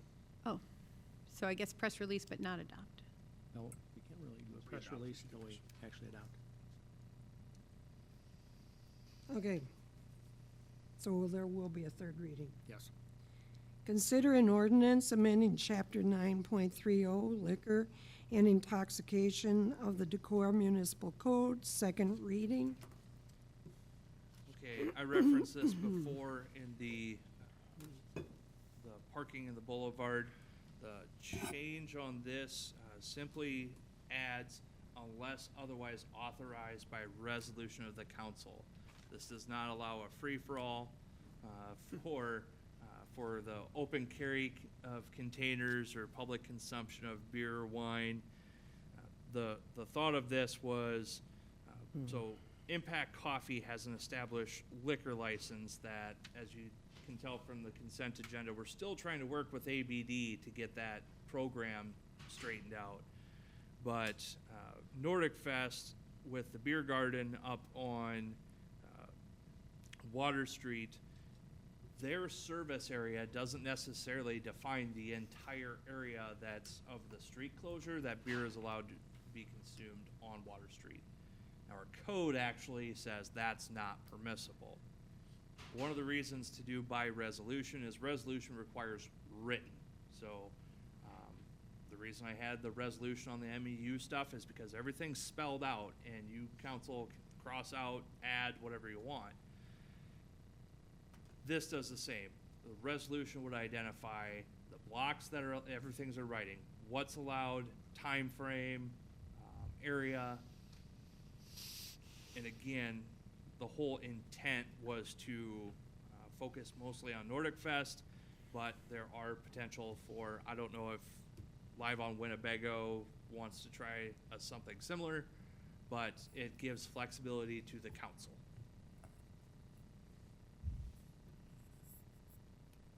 I move the second reading.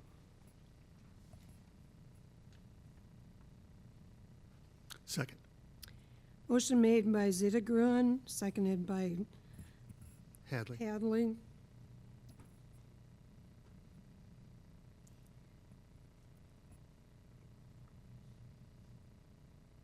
Roll call? Zittergren, Aye. Hadley, Aye. we're back to Chisel, Aye.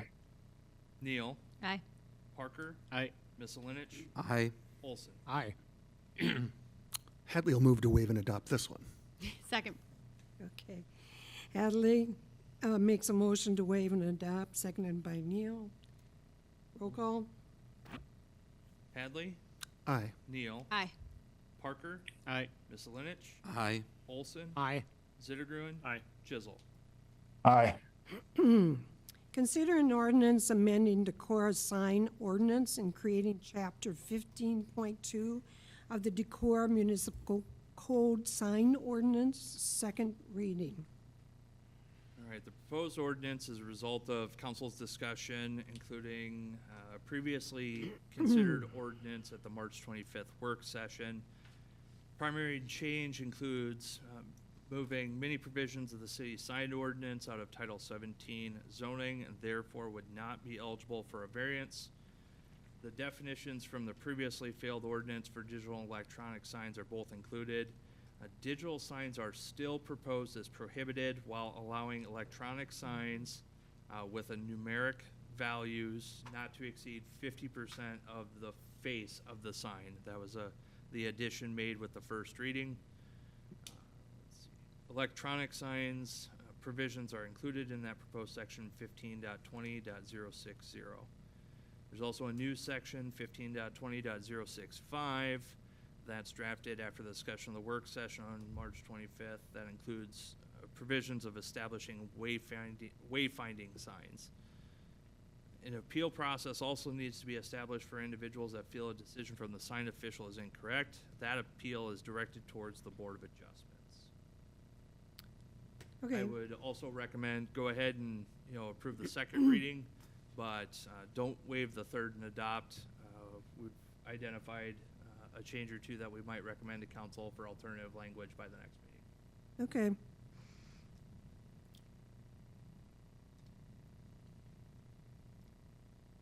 Make a motion that we consider ordinance amending Decorah sign policy. Second reading. I'll second. Parker. Motion made by Neal, seconded by Parker. Roll call? Neal? Aye. Parker? Aye. Hadley? Aye. Misselinich? Aye. Olson? Aye. Zittergren? Aye. Chisel. No. You gonna have Randy say why? You talked about that. Yeah, we did. Randy, I had asked as far as why you had stated no. Biggest reason, I think it's too restrictive. I like lights. When you drive through our downtown right now, it looks empty, closed, if you will, because it's dark after hours when you're going through. There just isn't anything down there. It's just easier to see things when they're lit up. I like lighted signs and directional signs for that. Okay, thank you. Discussion on wayfinding program. Did you ask him to shut the blind? Greg, can you grab the blind behind you? Thank you. So, no action needed, but discussion. Did have council at the April 15th council meeting expressed desire to discuss this item further at this meeting. While I did note before that we've identified some areas that we might propose alternative language to be considered, it's unlikely to drastically change anything in the wayfinding section of the proposed ordinance, but and it actually might help incorporate any other potential alternative language that's presented by staff at the next meeting. I think you gotta do this one. Thanks, guys. No, you got. Can you turn Harry's them? gotta get up and close that one. There you go.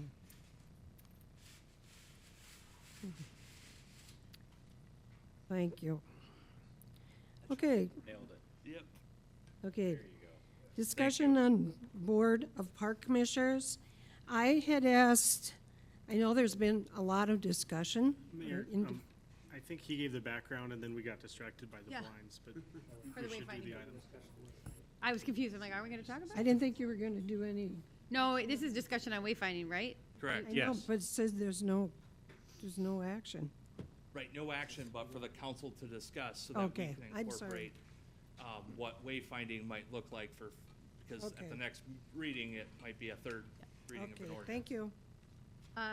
Personally, I support a wayfinding program, business specific to businesses that have brick and mortar in our downtown area, if that's, so if we're doing wayfinding, I think it's important to direct people off water to our side streets.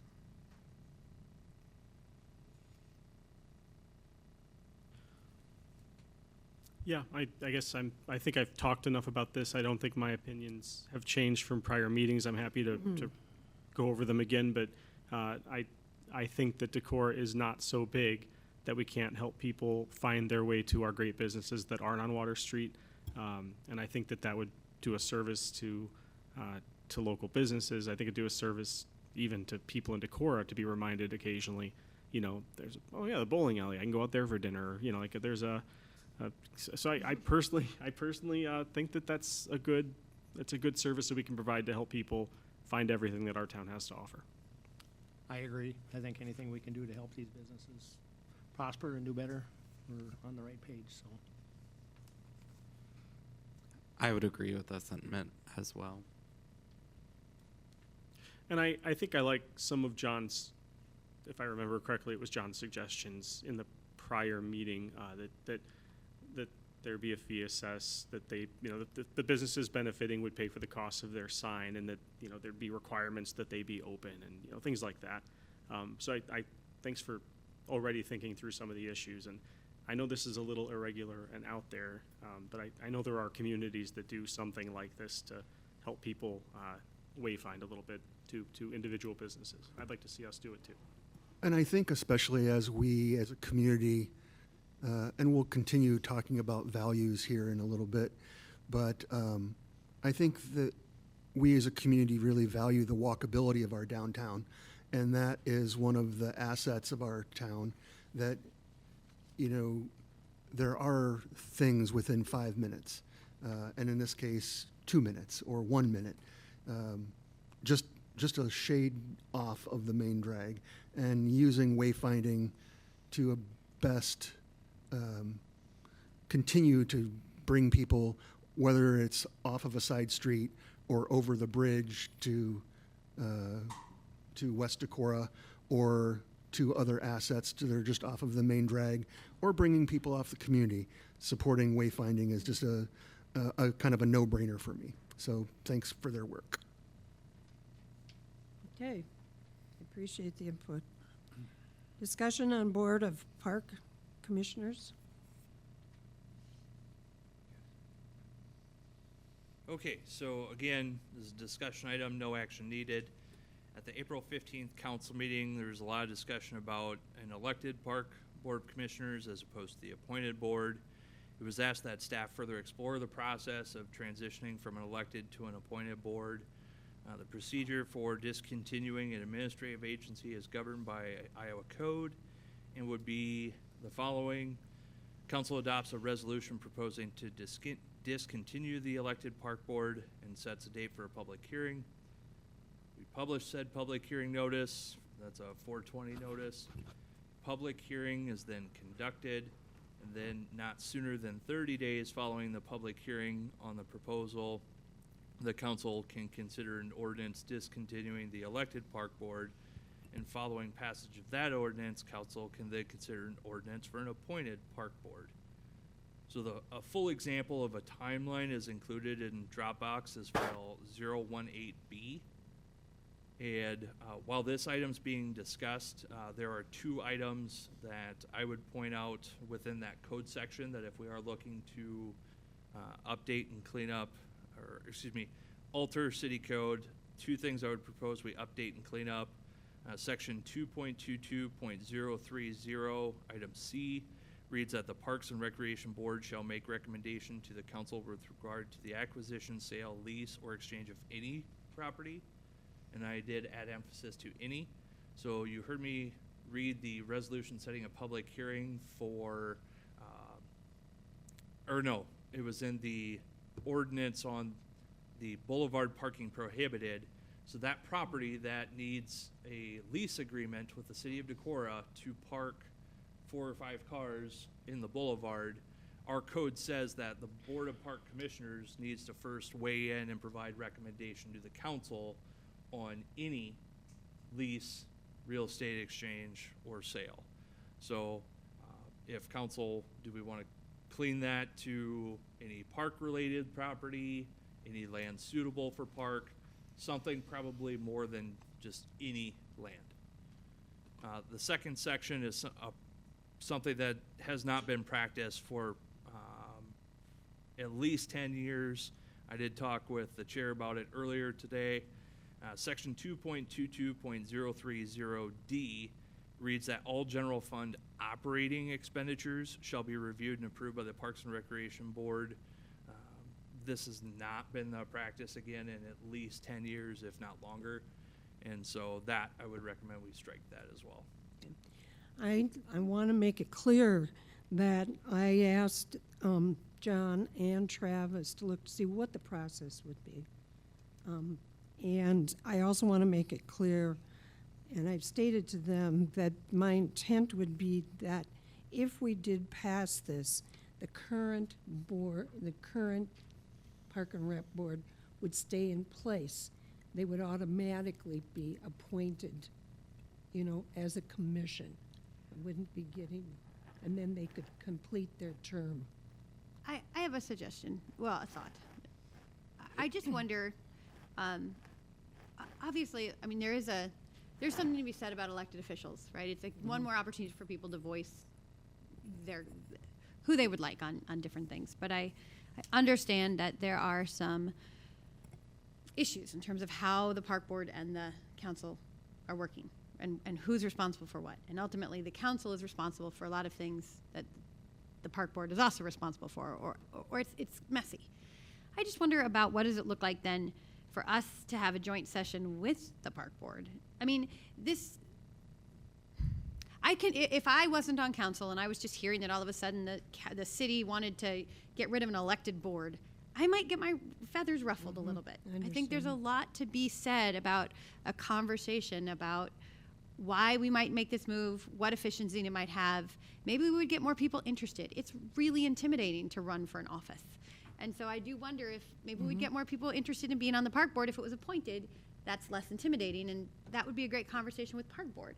You know, I wonder how many people run for park board because no one else is running. Or, oh, I'm going to keep my seat here for the, a whole generation because no one else is running. So I guess I would welcome a conversation with the park board before we were to move to this method where we could at least talk about why we're moving to what our thoughts and why this might be necessary. I mean, I wonder how much pushback they would give if they felt included in the conversation. So I guess I'm all for including people. Like I said, I was looking for information. Yeah. Because people have talked about it every time the election comes up. And so I just wanted to know what it was. Right. And then I realized, it's a long process that you work with. I agree. I think it would be valuable to go back to the park board, and let them know. But I wanted to make sure that my intent would be to have who's ever in that position and had been elected, that they would automatically be on that first board. I just think this triggers a lot of concern, and I Yeah, guess I would that's okay. rather than trigger a whole No, I agree. I think divisiveness in our community, I guess I'd rather just sit down with the park board and say, here's what we're noticing. What do you guys think? What do you think about moving towards appointment? Because how great would it be if the park board and the council were like, yeah, let's move these to appointed positions? Sure. I think, Emily, your position is an outstanding idea. I'm sure all of us have our own opinions on what we think should be done with the park board and stuff like that, but I think it would be a disservice to them to not hear from them. I think a work session or something like that set up where we jointly meet with them and discuss this would be an excellent idea. And it's timely. You know, we're in the middle, Right. or not in the middle, but we are in the hiring process for a new director. Right. It's good to have discussion now and, you know, be able to let the director know that you're considering that. That's a good idea. Modifications and whatnot. But to your point, Mayor, I think there probably is some validity to having things be similar as far as rotation of roles and term limits and appointments and things like that, like the other boards and commissions, because this one is the odd one out, and you know, it may there may be benefits in continuity, but having that discussion holistically, I think I would be supportive of. A question for you, Travis, then. Would we do that like in a council work session, or would we just go to the park, have it put it on the agenda for Park and Rec to discuss it first? A joint work session like this, I would probably do a standalone, not part of this meeting, not part of park board meeting. No, Yeah, but it would be a work session correct. standalone, okay. I don't know that the fourth Monday of this, well, the fourth Monday is Memorial Day of this. No. Oh, I So I think- don't know that the fourth Tuesday would be a great option either. No, I think that, you know, if we get the information out that that is what we're considering, we could look at it coming up in the future, like that would be in the June meeting. Yeah, could do it then. Okay. On the other item that you pointed out in terms of tidying up the language, I don't know if it'd be worth going through the ordinance process to address these two issues, but if it is causing you undue work, especially the first one, running land sales by them, certainly I'd welcome an ordinance if staff wanted to draft it, but I think separating these two things would be good. And I'm more concerned about the review of bills and checks and balances and whether or not we were flagged in an audit for this or not. So we're not being driven. No? Okay. They only meet once a month. I mean, Well, that's what I mean. the Like, council had to approve a resolution allowing staff to pay some bills because now we're looking at net zero, 10. or yeah, and, you know, ACH payments right away. If that's the case and we're finding that we're having a fiduciary penalty for an ordinance that is not no longer feasible because of payment structures, then I think we should visit that language. And you should bring it back to the council, especially if it's not being followed. I would welcome the cleanup. Okay. We have openings on the Decorah Human Rights Commission and the Library Board as of July 1st.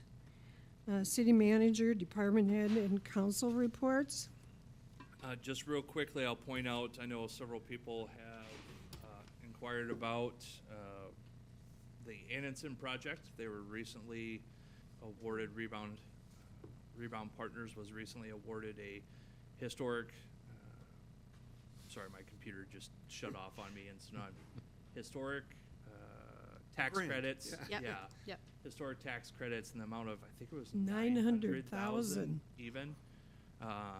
Believe it or not, they still have a little shortfall on where they think they need to be to make the project happen. So they have made a request of the city for property tax abatement, and on top of that, TIF consideration. It can be done. Gets a little wonky, but can be done. They have submitted a site plan for C3, primarily C3 design, but that will be coming through at next week's P&Z meeting, and then the second meeting of this month will be that site plan and commercial C3 review. That's great. Anything else? No, I think we're good. Okay. Carrie, anything from your end? I think any other department heads would have had stuff in the Dropbox if there was anything. Okay. So what I asked council, So now you would ask for the final item on there. Well, you can do council reports as okay, well. let's do the council reports and then we'll go into closed section. Emily, do you have anything? Sorry, no. Okay. I guess I just wanted to say a little bit about values. We heard from several people at the beginning of the meeting about the flag policy. Travis gave us all copies of this. Some of you weren't on the council when we went through this, but it was a slog. And the policy that was drafted, not unlike our special events discussions or other things, it reflects the values of our community and what we prioritize. And I guess I hesitate to change the flag policy because some of the values of our community are reflected in this document, in my opinion, and I hope that people's dislike of Set and Demai doesn't affect their value judgment of what we should fly. I mean, a lot of us in our community are Scandinavian. A lot of us in our community have other sexual preferences. You know, I don't know why we would discriminate them against anything like that. So I'm just hopeful that we don't readdress this issue and we continue on the path that we were on. Okay, thanks. Steve, anything on your end? Just a couple quick ones. The first is just that Hotel Motel Marketing Committee is on Thursday. Okay. And then on the Onizin project, that's just wanted to say it's exciting to hear about the prospect of the development of residential properties downtown where they're so desperately needed. And I'd like to, again, invite the council to consider at some point thinking about a way to tease apart our regulations for C3 in the historical commercial districts along Water, Winnebago Court, and the rest of our C3, where I don't think it makes sense to have all of the same regulations and rules. I think this is an example of a development that could have maybe come closer to cash flowing if along the alley, for instance, we didn't require that all be retail space. That if we instead said, oh, that's an alley phasing, we don't need a business on the back of the building, or an amount of square footage that's probably more than the developers want to be dedicated to retail space when the need is housing. And so I feel like this is a good example. I mean, when I talked to you all about this a year ago, and I tried to make this case, I knew that there would be examples where actual developments would be changed by our lack of flexibility. And I think that this is just a good example where we could have made a project that was better for the developers and allowed them to make easier investments or whatever, and also a project to be better for Decorah because it would provide more residential units that we currently aren't going to get in this development. Okay. Okay. That's just a point I'm making. We can talk about it more afterward. I know that's on the agenda. That Okay, triggered thank something you. that I meant to say. I think we'll just move on.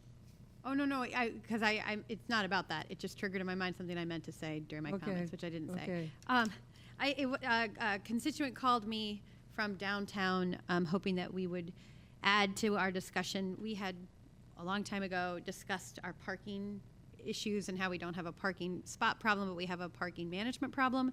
And they brought up that we had mentioned at some point, probably a year ago, that we were going to talk about parking downtown, and thought about like where people who live downtown could have some permits so they could stay overnight and not have to continually move their cars. And so I'm just hoping that we could add that to an agenda because I feel like we've maybe dropped that for a while. One person that's requested, looking for a second. Okay. For overnight permits for downtown residents? Or All right. Okay. or Thanks. was Sorry, it that was just parking a in trigger on that general? regard. Downtown parking in general? Yeah. Okay. Well, you've got two people. Yep. Steve, you have thoughts Okay. on parking? Okay, all right. You have anything? Couple quick things. The visitor center at the chamber is actively seeking volunteers for Saturday and Sunday. They do 2 3-hour shifts on Saturday and 2 on Sunday. So if anybody has a free Saturday or Sunday, they would like to sit down there and talk to people that come in, visitors, and give them directions and help pass out pamphlets, they would sure appreciate it. So we'll talk to Jessica or Alyssa about that. And the only other thing was the stop signs we have currently in our downtown. I have heard some good comments and positive things in reference to them. People like them, so that's good. Yeah, I'd encourage anybody who has any comments on those should bring them to, Sure. Sure. call up. I usually don't have to solicit for comments. They usually come in pretty quickly. Okay, that sounds good. Mostly positive. We were looking for feedback on how that, what those changes would be like and if that would be beneficial. Okay, Christopher, I have nothing tonight. Brent. Just real quick, to circle back with Park and Rec up in the Minoa Heights neighborhood, Miller Park. The Oh, first cool. paved trail of Decorah, I believe, is getting reconstructed, and it's turning out fantastic, and looks like they're getting pretty close to being done with it. So that's exciting for that neighborhood up there to have that trail redone, and that trail is really utilized for a lot of people getting from the Minoa Heights neighborhood, and then they cross that bridge and then come down into Okay. to Decorah. So that's it's been a welcome advancement from Good. up there. It is awesome. Other than that, Randy, nothing. sorry. Nope. Did you have any? Randy, do you have anything? I have nothing this evening, Mayor. Okay. I need a motion to go into closed session pursuant. Do we need to state the purpose? Yeah, 21.51. Well, I was going to continue reading, so. A closed session pursuant to 21.510C to discuss with counsel in matters that are presently in litigation or where litigation is imminent, where is disclosed would be likely to prejudice the position of the governmental body in that litigation. Motion made by Zittergruan, Second. seconded by Olson. Roll call? Zittergrun? Aye. Olson? Aye. Sorry, my computer died, so I'm trying to remember where I left off. Let's go. Zittergrun, Missile, Olson. I'm trying to follow our rules. Olson. I said aye. Okay. Hadley? Aye. Randy? Randy? Aye. Neil? Aye. Parker? Aye. Miss Lynch? Aye. Thank you. Okay. Okay, thank you.